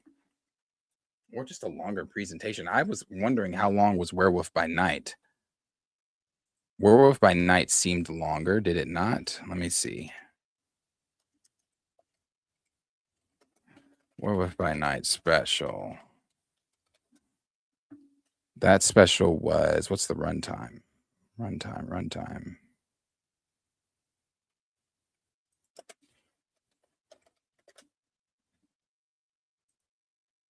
Oh, well, not too much longer than Frank's. It was only 53 minutes. So not too much longer than Frank's. But it could have been longer. You could have done an hour and a half, honestly. You could have done an hour and a half that showed more of him with the Nucci's, him with Ma. Could have gone, I guess, I'm telling you, should have tied it to No Way Home. Bucky Love said it was low budget version of The Raid. Pluto said, talking to Quasimodo, Bucky said this should have been 90 minutes. Yeah, 90 minutes to an hour. I'll agree. Said it was mid. Lawrence said, I like Daredevil, I guess season 2 more. Abundance said this was all over the place. And Ricardo said, I see edits a lot, but you're true. Abundance said, how was this fresh? But also said people just love violence. I think people, again, have just been waiting for this type of thing in the MCU. Granted, they did get it in Daredevil season 1, but it's, again, not this type of violence. And when you're coming with Frank, it has to be. It's got to be. Because I've seen a lot of people's thumbnails, thumbnails are obviously trying to capture clicks, but a lot of people's thumbnails that do reactions have just been like, the screaming face and oh my gosh. Quasimodo said Doomsday has a whole dumbass countdown on YouTube. It does. Marvel hypes what it wants. Just ask Wonder Man, Ironheart, Echo, and Lies of Wakanda. Oh, Andre said, I didn't think it was bad, but it could have been better if it was actually connected to the main timeline. Abundance said it was a waste of time. Granger Thrag said they could have at least done something at the end credits. I was looking for an end credit. No end credit. No end credit. Let's see. Sloppy premise from D Stizzle. Pluto said, yeah, problem is they do nothing interesting with that. Talking to Bucky Love. Bucky also said, did I miss something? Why is everyone in New York bugging out? That's why I said this is a starkly different New York than we've ever seen in the MCU. So I'm like, if this much crime and violence is going on in New York, Frank is the answer. We're not calling. I mean, there was a lot going on. You had like hundreds of people in the streets running with machetes and guns and bats and all this type of shit. And they were going at Frank and not. I didn't see the police either. I didn't see the police. I could have missed them, but I didn't see the police. So it's like now, does this get brought up in Brand New Day where it's like, the other day, maybe it's some news coverage type thing because, in No Way Home, New Asgard was on the news. So could be something like that where it's on the news covers it. I don't know, just a nod to it. I don't know. Itchy said, no, it didn't make sense to me. Like, why? What does this have to do with the story and where's this going? D Sizzle said, more friends and family, only test screenings. Yes, I believe so. The Black Bleach said, facts, this made no sense. Lauren said he gonna get called Michael Vick. The Black Bleach also said, why did this special exist not to set up Brand New Day? Just when you think sometimes they figured things out and they've listened and maybe they've had their ear in the streets and they're paying attention, then they show you, no, we're still doing our own thing. Quasimodo said, Bernthal said, I tell you what, Disney, I'm going to do John Wick, The Purge, Equalizer, and White Savior to black folks during this special. It was a black family he did save, wasn't it? The Black Bleach said, I agree. I wanted more Nucci backstory. D Stizzle said that felt gimmicky as fuck. Like, these guys are really bad, y'all. They killed his dog. Yeah. Lauren said he had hipster Jen Trifler be the final boss. Let's see. D Sizzle said Punisher Warzone is my favorite. Quasimodo said this really is the same New York. Oh yeah, and Thunderbolt's Born Again, Hawkeye, and Echo. That's right. All those people are in the same New York. Gunned down and ran over. Lauren said they couldn't have him kill the lady in the wheelchair, so they let her roll off into the sunset. Again, I think they're going to do more because there's so much more with that Nucci backstory in the comics that that video I originally pulled up before I went to the one of him talking with Brandon Davis. He was talking about the comic run that they pulled from and things like that. So there's so much more with the Nucci's in that run.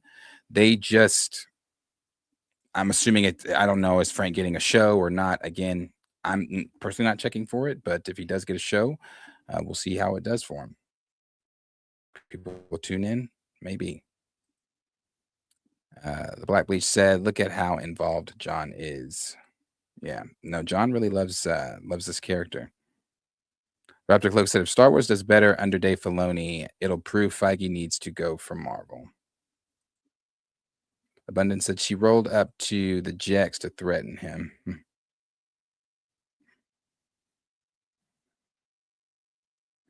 Let's see. Scroll down a little bit. Johnny Rastafari said, I love the Punisher special. It was just like the comic storyline. She said, so this gets a certified fresh, but Marvel gets a dud. Agent Black said, I agree. I love the connective ties, but I remember when Marvel was steady with it. People complain that things didn't always have to be connected. Now that it's not connected, people are complaining. Yeah. And then there's so many plot hole post-credit scenes that have no answers or probably will never have any answers. Like, I don't think Harry Styles as Star Fox will ever be answered or seen again. Abundance said Frank, or the Eternals for that matter. Abundance said Frank had a bounty on his head while living in the Jacks. But actually, I think was it Alex over the Cosmic Circus, I think, said that the Eternals are going to be used in the next saga with the Mutant Saga, because, there's that whole Judgment Day deal. I don't know if they're still doing that, but it was rumored. Agent Black said, yeah, it didn't need to be a 3-episode thing. It should have just been a long movie. Abundance said, yeah, this special only exists for Disney to show they can get edgy. Well, again, I know people have been asking for that. Wonder Man over Punisher. Oh, no. Better story and writing. I can't do that one. Not for me. Granger Thrax said, I think the MCU has shown some range. I liked Wonder Man, Daredevil, and Punisher special. That's 3 for 3. That's a good sign, I think. See, like I said, there are people that, again, this is reaching and people are really enjoying it. And that's what they're wanting. It's what they're wanting. You have fans like myself that are not looking for stuff like this right now. If this, again, were the WandaVision days, the Loki days, or before I really checked out to a degree, yeah, this would have been like, this was probably really great. I would have been all over it, counting down, watching all the trailers and things, TV spots. Pluto 24 said Thunderbolt's busy getting copyright sued by Sam. Lauren said, it's crazy when Grace Randolph is the one critic that said it was bad and she was right. Oh, she didn't like it. Vision Moore said, will we ever get Hercules? I think that's another one that's never going to get answered. I don't think that one ever gets answered either. D Sizzle said, there's a reason Jessica Jones randomly loses her powers and why Luke was just a cameo. The drama would have been dealt with in episode 1. Lauren said, damn, I can't text on this phone today. Oh, the typos.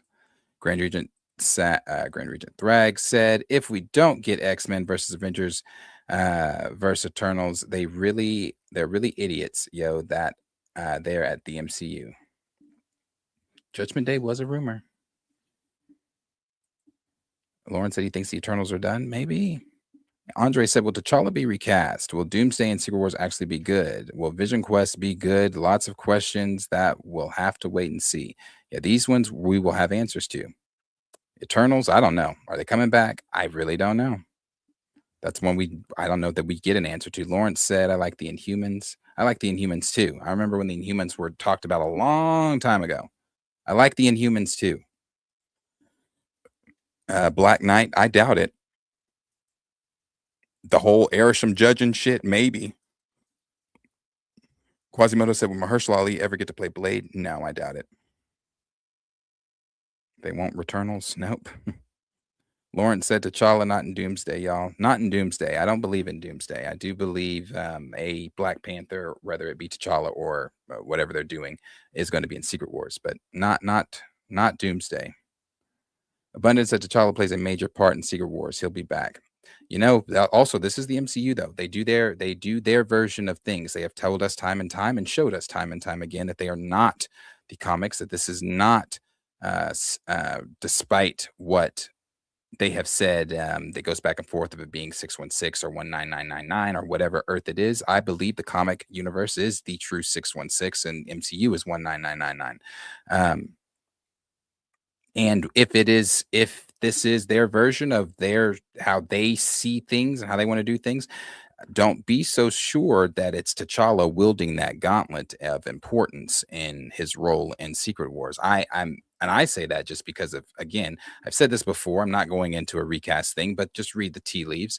I haven't seen, or they haven't shown anything that supports them wanting to recast T'Challa, despite of, they'd be stupid, or what people might, despite what the recast crowd thinks, and that's us, despite what we think about them being dumb or them losing money or whatever, even, us saying what we said about Wakanda Forever. They are not looking at it that way. They are not thinking about what the fans are talking about when it comes to recast. And again, if I'm wrong, please point me to something that has shown that they give a damn about recast, or that they are even sniffing a recast. Also, again, when you're just reading over you're just looking at everything, how everything has gone and things like that, they still very much revere Chadwick Boseman in that position as T'Challa. And I also think that they have shown you with the other projects and things that they've done outside the MCU that T'Challa could have shown up in or spoken in or whatever, where they chose to go a different direction in it. And with that direction, it wasn't T'Challa. Even in Eyes of Wakanda, which was, I believe, the last animated thing he was in was, and he wasn't in Eyes of Wakanda, but the last animated thing he was in was Marvel Zombies, where they chose the creative choice of not having him speak.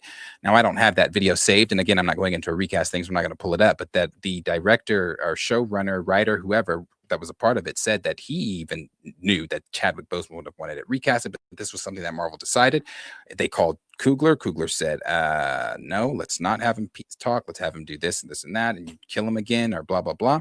Again, you watched X-Men 97. You saw that. He wasn't in that as well, which was also at the behest of Coogler.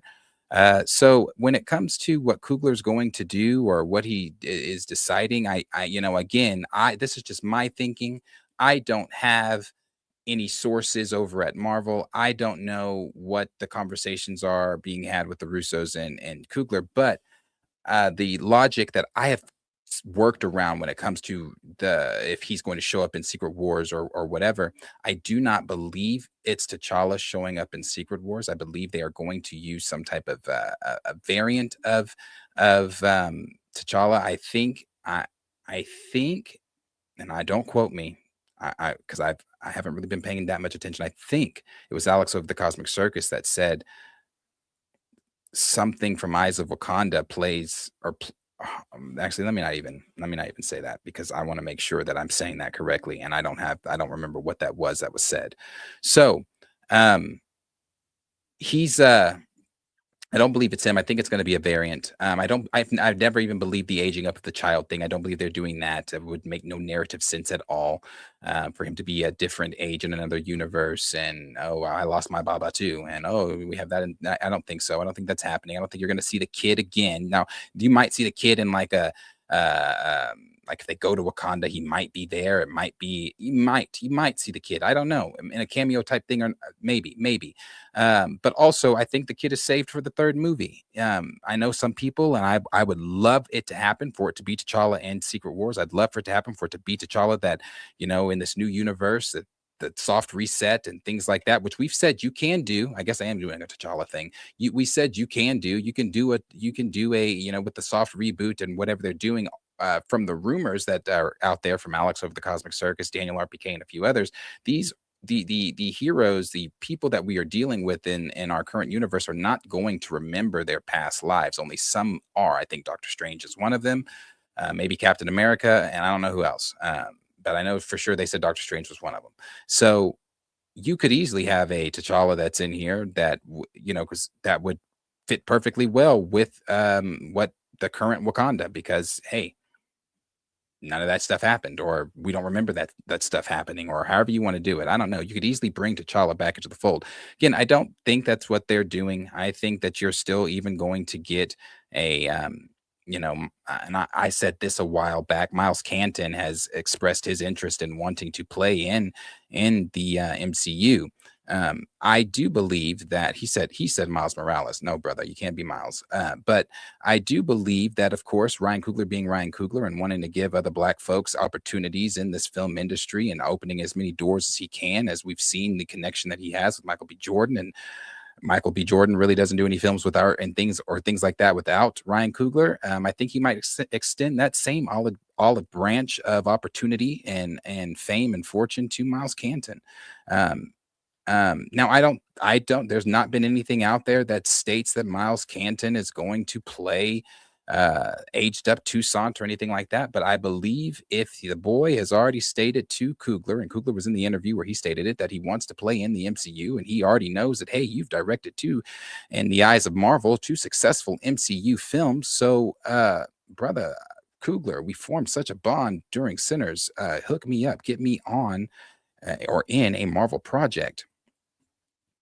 And I do believe I believe that that's something that could possibly be happening to where he could come in and be the aged up kid. But I do believe that Coogler, and the reason I've said this many times when I've talked about this recast stuff, Coogler is, to me, in my opinion, I could be completely wrong when I sit down in Secret Wars and maybe they use the child. I don't know, but I believe Coogler gets first pickings when it comes to his character. Unlike T'Challa, as I've said before, is not his character. T'Challa was made in the 60s, in the height of the civil rights movement, things like that. The first official black character that wasn't a derivative character, that was in the 60s. So when people tell me, well, Darius, the Russos got to play with T'Challa. The Russos got to play with T'Challa before Coogler. Well, yeah, that's because the T'Challa's not Russo's character. Now, granted, Toussaint is technically not Ryan's character. He is Marvel Studios' character, but Ryan created this character. So I think that Ryan's going to get first dibs when it comes to what the future of that character is going to be. I don't think that that's going. Now, you could say that he collaborated with the Russos and he agreed to whatever is going to be shown. But I still don't think that. I don't think that. I think it's going to be picked up where I left my story off, not with whatever you're doing, because after you soft reboot things are going to be different anyway. So I think it's going to. I do think that they use a variant. I don't know if they exactly really bring T'Challa back. That's still yet to be seen. My fingers are crossed, and I hope that they do. But again, there's been no signs that point to anything like that. And even the last thing that E-Man, and I haven't seen any man say anything about T'Challa at least I haven't been paying attention. So if he has, forgive me. But the last thing I saw that he had said about T'Challa, I know he's probably said things since then, but the last thing I saw was when he talked about how he went up to the Russos and said that this was an important comic panel and, people really want to see this. And I think that they probably took that to heart. People really want to see this. And I'm sure, as he said, he expressed the importance of people wanting to see T'Challa, not just this panel, but people wanting to see T'Challa. I think they probably took that to heart. But at the end of the day, I do not believe that Marvel Studios, Ryan Coogler, or whoever is holding it down over there, have moved away from the grief of Chadwick Boseman. We saw that at the Star, the Hollywood Walk of Fame, when Ryan spoke there. This is something that they still feel.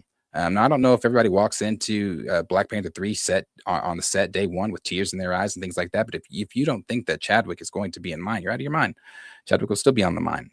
What they are doing is still going to be on the mind. Where Ryan wanted to go is still going to be on the mind. Now, there's also the other hand where people have said Feige could go in here and say, hey, brother, listen, we're not making any money off this franchise right now because was the decision that was made and things like that. Maybe. I don't think that happens for this film, though. He's coming off of a Grammy Grammy winning. He's coming off as a Grammy winning director now. On top of him being a Grammy winning director now, Marvel doesn't view Wakanda Forever as a fail. They don't view it as if it obviously it did worse than the second one, but they don't view that as a fail. So since they don't view that as a fail, and they, again, if we were to believe rumors, were going to hand Coogler at one point in time with Destin Daniel Cretton's name for whatever fucking reason floating around in Secret Wars, directing Secret Wars as well, they clearly trust him. So again, I want to be wrong. I don't know. I don't know what's going on with T'Challa. I don't believe he's in Doomsday, or a Black Panther is in Doomsday besides Shuri. But I do believe you'll get a variant of a Black Panther, prayers that is T'Challa in Secret Wars. And then I hope that extends on into whatever Ryan's got going on. But right now it's a waiting. We have to wait and see.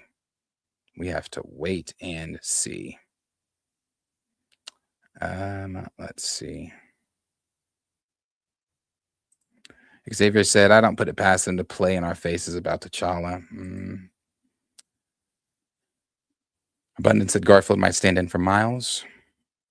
I've always said I thought that the animated thing should have branched out into live action. Like when the third one was being called Beyond the Spider-Verse, I thought that with that name, when they announced that he was going to be beyond the Spider-Verse, breaking out into live action. I don't want to see a Who Framed Roger's Rabbit type of deal, but Miles is important to the story as well. But again, this is the MCU. He said they don't care about us. Abundance said the Russos introduced T'Challa. They should bring him back.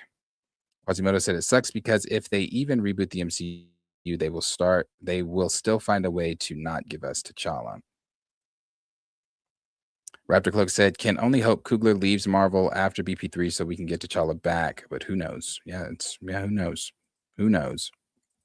Abundance said the best on screen T'Challa was the Russo. Yeah, he definitely. Lawrence said Killmonger was an Killmonger with the Infinity Stones is coming back too, and Peggy as Captain Carter. Are you talking about for Secret Wars? Yeah, possibly there. Grand Regent Thrag said SMA T'Challa stolen valor. Lawrence said Infinity Killmonger for sure after his Oscar win. They putting him in. Xavier said there are so many ways to bring him back. They just want to double down on their emotional decision. Yeah. Anthony said, I think the new Black Panther is going to be a guy from the F1 movie. Oh yeah, maybe. I think Damson is playing, if he's playing T'Challa, again, great. As I've told you before, I've said before on stream, I don't think that Damson really I don't think he feels about the role the way that Aldous feels about the role. Let's put it that way. So I don't know if he was in there fighting for, I got to be T'Challa. I think he understands. He's seen the conversation. He understands all that and things like that. But I think Damson was more fighting for, he wants a more reoccurring role. And again, that could be T'Challa.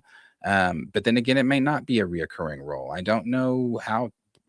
Tina said Children of Blood and Bone didn't look that great. So she's kind of worried how that's going to be at CinemaCon when it was shown. So I don't know. But he is definitely suiting up as a Black Panther. Which Black Panther that is, I don't know. Lawrence said Black Panther is Suri for Doomsday and BP3. BP3, she's passing to T'Challa. He says Junior. Abundance said give T'Challa back to the Russos. Raptor Cloak said Jack Kirby did not create T'Challa to be the deadbeat pop. Shame on Ryan and Nate Moore.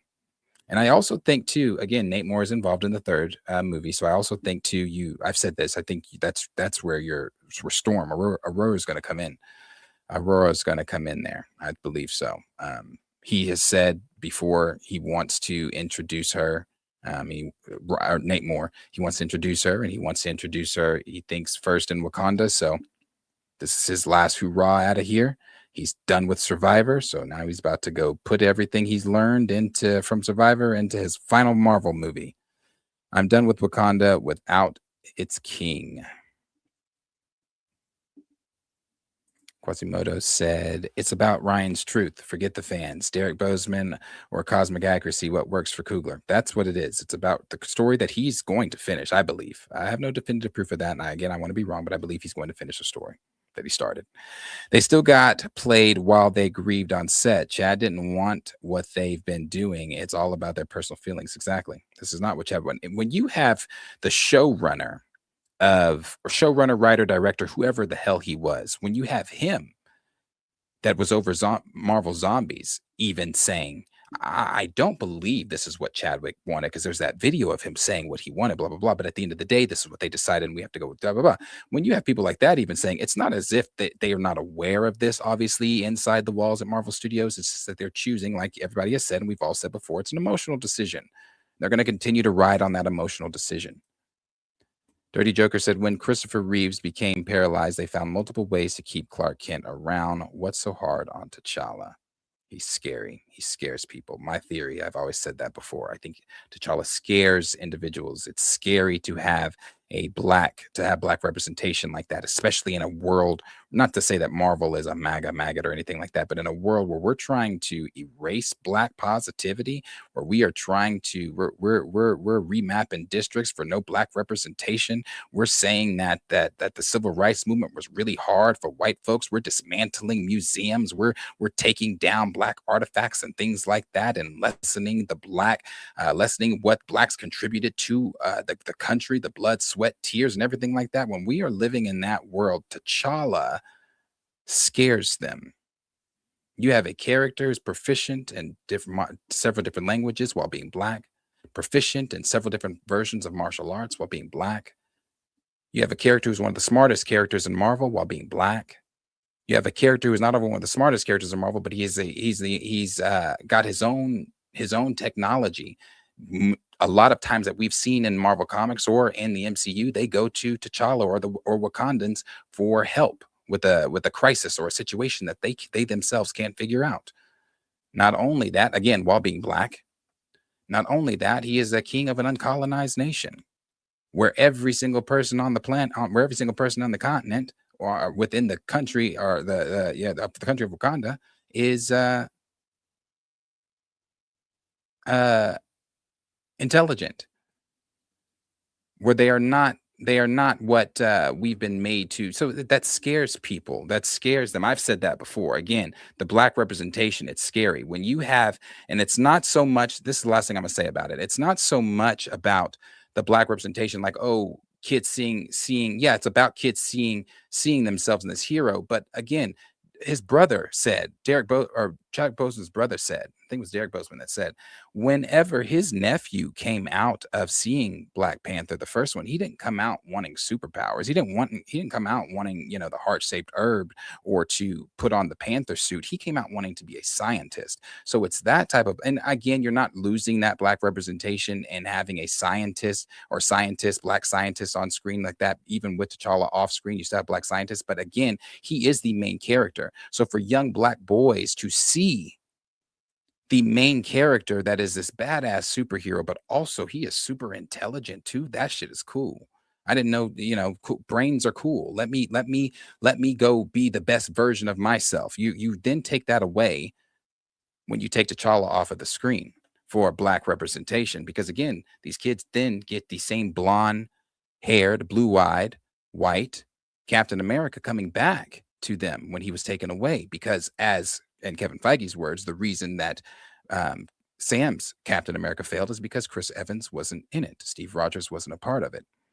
So it's not hard to do. Yeah, it's the simple fact that he just scares them. That much black power, that much power over the screen. It was one of our first billion-dollar films, first solo film that we had that hit $1.3 billion. Yeah, it's and you let Lupita and the rest of the cast tell it. They weren't expecting that. The cast themselves weren't expecting that. Marvel sure as hell wasn't expecting that. We're rolling out an all-black cast minus Ross, because we had to shove him in there because we were too scared to put too much of a black cast on screen, because that we don't know how that's going to sell. Meanwhile, it was your first solo project that made $1.3 billion. $1.3 billion. Some people argue if T'Challa would have been in the second one, it still wouldn't have made, it wouldn't have done what the first one did. And I disagree. I disagree that it wouldn't have done what the second one did or the first one did, because you still would have had that same walk-up traffic. You had people that were interested in the Black Panther film because it was a cultural movement as well, that that never picked up a Marvel comic, had never heard of T'Challa or any of these Marvel characters outside of like your Spider-Mans, your main heroes like that, had never heard, but he became a household name. He became a household name. And with that household name, you, Marvel, were looking to make Chadwick Boseman, Tom Holland, and Brie Larson, Chadwick Boseman, T'Challa, the leader of the Avengers, and center around those three were going to be the big three, the new big three. They were going to be your new Chris Evans, Chris Evans,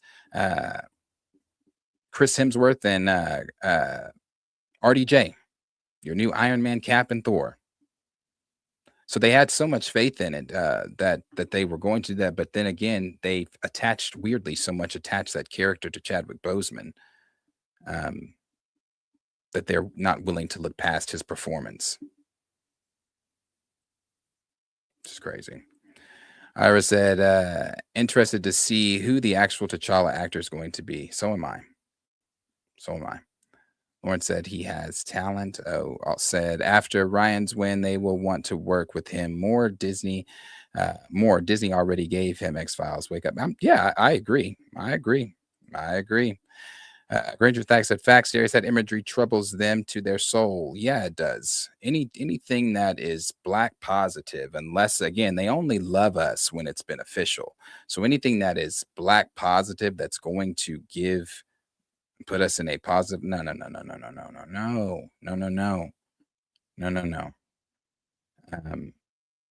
Moon Girl Dinosaur in Marvel Rivals playable, but she's not. Vision Moore said it was cool seeing them have to come to Wakanda Infinity War. Yep. Very cool. Ross and Claw. That's right. Claw as well. Raptor Cloak. Appreciate that. Director, Dirty Joker said, Crazy T'Challa was Marvel's first representation of Black hero, non-negative type, and he became Marvel's Batman. Quasimodo said, wouldn't these Marvel fans be mad if their precious Spider-Man never showed up in any projects related to him and the character that would exist without him? Oh, wait, that did happen. Diesel said, BP2 could have got that, Captain America, the Winter Soldier. I had to think of the acronym. Captain America, the Winter Soldier treatment. Yes. Lawrence, they didn't have to put out Black Panther Wakanda Forever. They could have waited, grieved, and recast it. They could have easily delayed it. I mean, the biggest thing was if you really just wanted to make the movie because you were, whatever, then don't kill him. I said that at the very beginning. Don't kill him. When it all first started, I said, don't kill him. Could have done anything. You could have just said he's off world, he's not here, whatever. Suri's stepping in right now, and we would have understood, and it would have made sense for us because we were all aware of what happened in real life. But you decided to attach real life to fiction, and it didn't pan out and hasn't panned out the way they've wanted. They wanted dollars from our grieving. I said that too. We paid for a funeral. Paid for a funeral. 2 funerals. What was it? 2 funerals and a... I forgot what y'all used to say. 2 funerals and a something. They could have did a movie set during the blip. Boom. That was the big one everybody kept saying. You didn't utilize the blip as much as you should have. Or could have. 2 funerals and a mantle. I think that's what it was. Yeah. 2 funerals and a mantle. Yeah. So anyway, the last thing here that we have to talk about is Vision Quest. Now, Vision Quest was talked about, I guess, the other day at Disney's Upfront. And this was the first time that people got any type of look at it. People got a clip that were there. I wish that these clips would be shared, but got a clip that was there. We do know that Speed is going to be a part of it. I am a strong believer that Wanda is a part of it, not the whole show. She'll probably show up in the finale. But I do believe Wanda is going to be a part of it. Wiccan, I believe, is also going to show up. And we know that Ultron is in every episode, and this is and we also know that Jocasta is in the show. I believe his android children, Viz and is it Vivian and Viv? Viz and Vivian, I think they're both in it as well. But it's going to be a sort of mind show where Vision is wrestling with who he was and who he is supposed to be and things like that, while Ultron, I guess, is going to be there combating him. This is the continuation of WandaVision, and they are going to. This is the end of the WandaVision saga, I guess. So this is going to end it. But this is coming from comicbookmovie.com, where they say the WandaVision spinoff is set to premiere October 14th, 2026. A breakdown of the teaser that screen did the rounds online last night. See below. But Marvel Studios has now revealed a first look at the series via a series of Instagram photos. The image appears to show Vision in human form, but there's speculation that this is that this might actually be Ultron. As for the house he's approaching, there's a theory it could be the residence of Vision's family from the comics: wife Virginia, son Viv, and daughter Viv, or son Vin and daughter Viv, who have been rumored to appear. Here's a brief description of the teaser. Now, I didn't like the description, but let's read it. We see Bettany in his human form, essentially watching Vision's memories like a film. when last we saw him, he was the white vision that we saw fly off at the end of WandaVision. He's been given his memories back without having lived them. So now he's trying to figure out his humanity once more. Nothing he has, noting he has none of the emotions of the first vision did, there to help him and taunt him. Is Ultron once again voiced and taunt him? Is Ultron once again voiced by James Spader, but Spader also appears in human form too? What are these photos? Is this stuff from Vision Quest, or is this from? Okay, this from Marvel Studios says Robert Downey Jr., Tom Hiddleston, Paul Bettany take the stage at Disney's upfront presentation to tease the upcoming Marvel slate, including Marvel's television, Vision Quest, blah, blah, blah, blah. So that's the, let me go to this. Actually, hold on. Yeah, this isn't like several looks from, that's not several looks from Vision Quest. But there was another description though. Let me find that.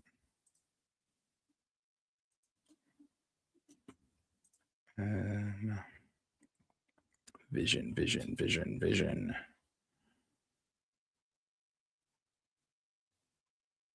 Yeah, we know his son shows up. I guess that was it, actually. I thought there was a description of what he was watching.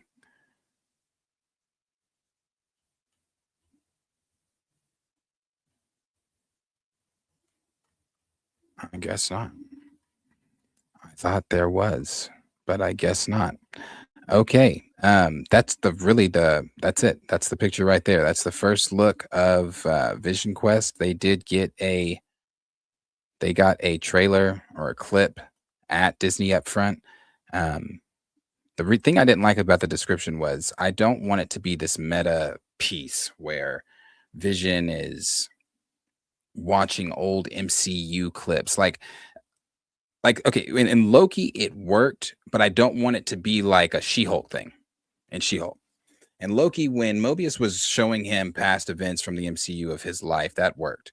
And She-Hulk, when she went and talked to Kevin, the robot, that was supposed to be Kevin Feige, and she was looking at different things, and I don't want it to be that type of meta experience, and I hope it's not.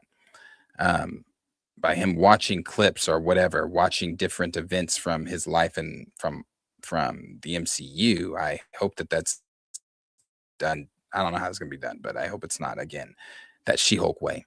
Because I'm excited for this one. This is one I've liked. I loved WandaVision. I hail WandaVision as the best Disney Plus thing that they've ever done for Marvel. Agatha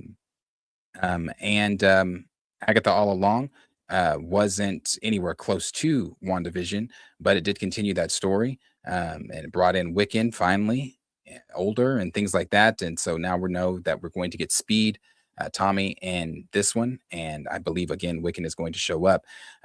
If they are if rumors are still correct, and I believe they are, they're supposedly doing like I said, a version of Children's Crusade that is going to be a subplot that's going on in Doomsday and Secret Wars. Maybe not Doomsday, but Secret Wars. I don't know about Doomsday, but Secret Wars, where Wanda is still going to be a tool used by Doctor Doom. So I don't know if it's going to be the whole married thing. I doubt it. Married thing to him, but she is going to be a tool that is used. So I think they're going to do their own type of botched version of Children's Crusade, where this would be a forming or leading into the forming of the champions, or maybe they might get together in this, where you see that they are searching for their mother, because if Wiccan shows up here, and I did say I think Wanda might show up in the finale.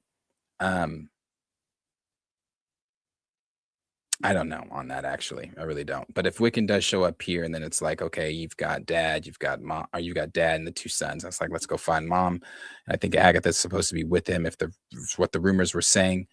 We know right now Ms. Marvel is putting together the champion. She talked to Kate Bishop, and then she also told Kate Bishop that I think Ant-Man has a daughter, and Cassie. So you've got Cassie, Ms. Marvel, Kate Bishop, Wiccan, Speed. I don't know who else is going to be on the team. Will Elijah be on the team? Doubtful. I don't know if we see Elijah again. I would hope so. I would love for it to be the accurate team. I would like Elijah to be on the team. I forget the boy's name that played him, but there was that whole scuffle at Disneyland with him and his family. So people were assuming that was the reason why he was not in Captain America, Brave New World, and also why we've heard or seen nothing with his involvement in Marvel. So I don't know who the team's going to be, but Vision Quest is coming October 16th. It's the last installment to the WandaVision saga. I'm here for it. I like it. I'll be checking it out. Again, I hope that the description is different, but we'll see. Yes, Tom Hiddleston was there as well. His show, second best thing they've done. After that, it just went downhill. Arthur said, I don't think we see T'Challa live action. They won't even recast it. Yeah. I mean, I agree. The pics on Twitter. What pics? Tommy's in which pictures on Twitter? We all know who's playing Tommy. Forgot his name.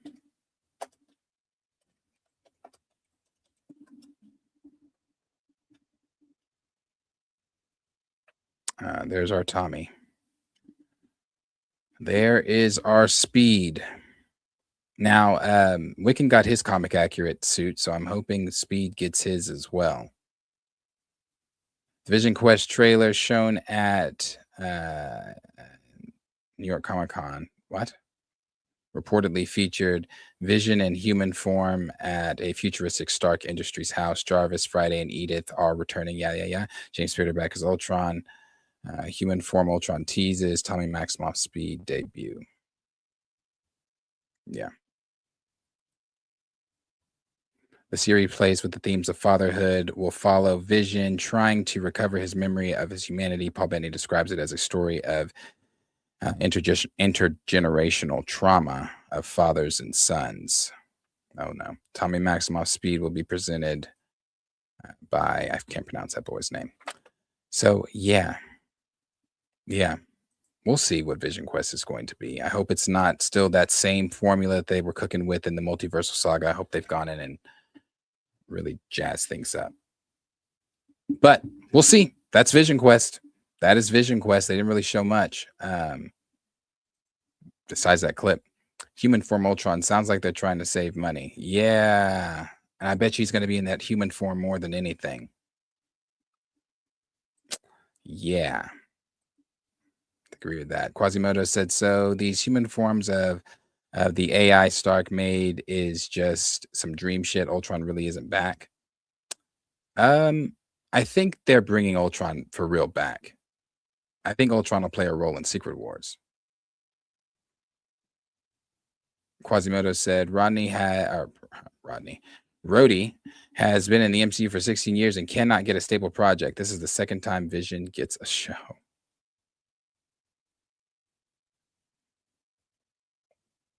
That's funny. Yeah. That's it. That is what's going on. I think I had a more thing, or maybe not. Yeah, I did want to look at the trailer for Backwoods though. Or actually, let's look at this featurette for House of Dragon. This was something I wanted to look at. Here we go. Nightwood. Let's get ready to shoot. Season 3 has stepped up a gear. I think we've all felt it. The ambition behind the show is second to none. It never fails to blow me away. Everyone was just roaring and ready to go again. Season 3, it's astronomical. It's so disparate. Everybody is far flung to the corners of the earth. But what happens in the Riverlands or in Harrenhal has a ripple effect that is felt in King's Landing. Aegon and Laris's travels open up the scope of Westeros quite literally. The scale's enormous this season. They've created these whole labyrinths, these whole towns. Season 3 of the conflict comes to life. Oh yeah, there is tons of action. The battles that they've created, it's just amazing. End of season 2, Alicent makes this huge offer. She'll throw open the gates of the Red Keep, allow Rhaenyra to walk in without resistance. We pick up season 3, and her decision is made. She is going to King's Landing, and she will not take no for an answer. Corlys and Loha, it's been brewing and brewing. Let the sea snake rue the day we meet again.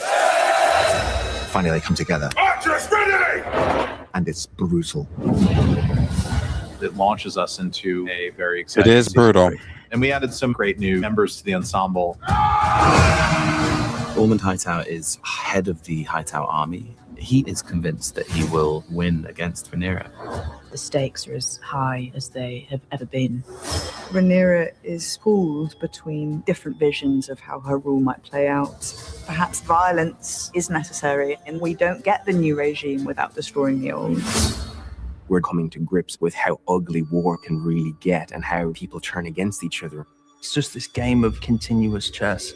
Aemon would stop at nothing to be in a position that he feels is owed to him. This is a war of a family against itself. From episode 1, it's absolute chaos. Everyone is a threat. You don't know who's going to survive from episode to episode. We've reached the point of no return. There is no unringing this bell. Ultimate victory is non-negotiable. There's no honor in failure. As long as he's got a sword in his hand, he will fight to the death. Season 2 is the tinder sticks. Season 3 is the fire. That is what I'm very excited for. I cannot wait for House of the Dragon. Season 2, I think, gets a lot of hate, but season 2 honestly really isn't that bad. I mean, even the Harrenhal stuff, I feel like, yeah, we were at Harrenhal a lot. It is slower, but it's still, season 2 is still pretty good to me. It's not season 1. It wasn't better than season 1, but it's not bad.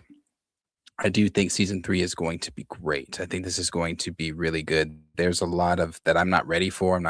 Some deaths I'm not ready for, especially that Battle of the Gullet. Battle of the Gullet's going to be heart-wrenching, and it's going to be great to watch, though. But it's definitely going to be heart-wrenching. I love this universe. Love this universe. Love the Game of Thrones universe. Love everything they do in it, how they're expanding and making even more. It's great. It's great. It's great. It's great. So, yeah, House of the Dragon, man. When is that? June 21st, next month. Not too far away from that, almost a month away. Let's look at this trailer for Backwoods, too. Or Backrooms, because I do want to see this. It's a horror film. I found something in the store. Okay. What did you find? That's what I'm trying to figure out.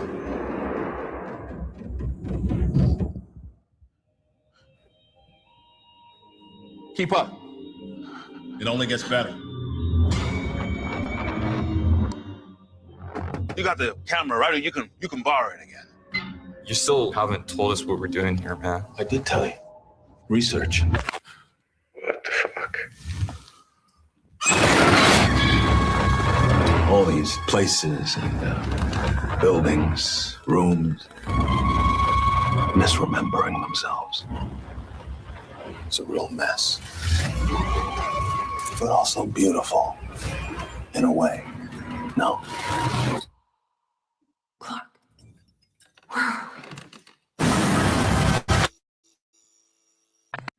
Oh yeah, and that's in a few days. That's when is that? Next week? No, Friday. So 2 more Fridays. 2 weeks. 2 weeks, and then that comes out. I love horror films. This is a different one, so I'm definitely going to be checking this one out. Definitely going to be checking this one out. It looks good. The first trailer that they gave was good too. This one was good. This one was good. Short, but good. So I'll definitely be checking this out. We have another super here that I very much appreciate. Oh shit! Oh shit! I am Two Fly Cam, who said Backrooms is going to be a smash. Looks excellent. Yeah. That first trailer was good. This looks good. I don't know the history of if it's a book or whatever before, but this does look really good. So I'll be checking it out. She said, I love dragons. Shit. Yes, sir. Quasimodo said, yo, I watched the short film on YouTube of Backrooms. Shit is eerie. Ooh, I'll have to watch that. Didn't know there was one. Lauren said, I'm going to see Obsession this week. Nice. And he said, Backrooms looks good. Yeah, it does. Looks like it'll be a good one. I think that might have been it. Outside of this, American Horror Story. I mean, it's nothing really here. Just another cast member. It premieres in September. If you watched American Horror Story Coven, or if you watched any season of American Horror Story, you know Coven was the best season. Hands down, no argument. Coven was the absolute best season. So them bringing back literally everyone. They have brought back Kathy Bates. They have brought back the Queen herself, and Jessica Lange. They have brought back another queen in her own right, and Angela Bassett. Everyone. Emma Stone is back. Queenie. Why am I blanking on her name? Why am I blanking? Gabby Sinabed. She is back. Sarah Paulson is back. Like that cast from that Coven season, the best season. Oh my God, this is going to be good. I don't know and I don't know if Jessica Lange is playing. Well, she couldn't be playing the Supreme. Her character as a Supreme died and is now in that eternal hell. But also, Angela Bassett's character is not dead. She, if I remember correctly, she got chopped up and put in several different places because Marie Laveau cannot die. She has life everlasting. So I don't know what the story exactly is. I saw a lot of people saying they think Jessica Lange is going to be playing her character from season 1, Constance, from the murder house. So we'll see. We'll see. This is going to be, I'm excited for this one though, because I only enjoyed really the first 3 seasons. Murder House, Insane Asylum, and Coven was just hands down the best. Apocalypse, they tried to do some Coven energy and it just wasn't the same. But I didn't finish Hotel. I didn't like Circus. I don't even know what the other ones were because like I said, checked out. So, but yeah, this is going to be fun. This is going to be fun. So yeah, that is what is going on today. There is nothing else. Last thing, did you guys see Michael talking about Marvel? Oh boy. If you could be any superhero, like Batman, Superman, who would you choose to be and why? Gee, I like Batman a lot. I like Morph from the X-Men because he's constantly transforms himself. He could become anything, and when you're not expecting him, he's there, and he's very mysterious. And I think he can even teleport, which is exciting to me, and be in one place at one moment, and another place at another moment. And he can be all things, become all things. That's exciting to me. So I think I like more. He's not as popular as the others, but that's why he's exciting. Oh boy. Yeah, Mike was a fan. Mike was a fan. Morph cannot teleport though, I don't believe, right?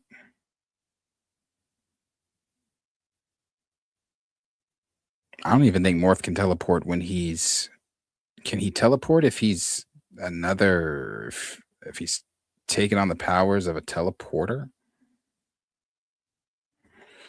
Don't know, but Mike knew. So if he was, then Mike knows, and I didn't. Great on Mike. But yeah, that's it. That's it for today. Like I said yesterday, I didn't stream, and I owe you guys one because yesterday was kicked my ass more than I thought it was going to the zoo. So yeah. Appreciate all of you guys being here. Appreciate you guys hanging out this evening. I will be back live tomorrow for the Pantheon stream, and that is with Chillmonger and Marcus from Back of the Bus. And we do our weekly stream where we go over some of the topics of the week, but it's all 3 of us and we give our individual opinions. So you guys, if you have not seen a Pantheon stream or you're new here, come on by. Those streams are always fun. It's a good time. Love those 2. Have a good time. So come on by, check it out. They're growing every week. And if you tell more people and get more of the likes up, it can get even bigger. so we can get on some of the stages that we're wanting to be on as the Pantheon. So go subscribe to those two. If you're not, hit the like button on this video. Subscribe to my channel if you'd like to. If you have not, I'd really appreciate it. And I will see you guys all in the next video tomorrow for the Pantheon stream. And that's going to be 8:45 Central Standard Time. What is that? 9:45 or not 8:45. I'm sorry. Yeah, I guess that would be, huh? 8:45 Central Standard Time, 9:45 Eastern Standard. So yeah, check in. We'll be there. Like, subscribe, share with your friends. Appreciate all the comments today in the chat, and appreciate the supers from Battery, Vision, and I Am Too Fly Cam. It means a lot. I really do appreciate the love. Like, subscribe, share with your friends, and I will see all of you guys in the very next video. Thank you for being a friend. Oh, yeah. Travel down the road and back again. Hey, so we started from the bottom, now we're here, girl. Oh, yeah. This is my part right here. Ooh, oh. If I did everything,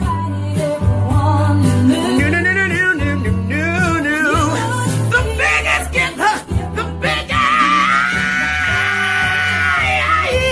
Thank you for being my friend. Oh, yeah.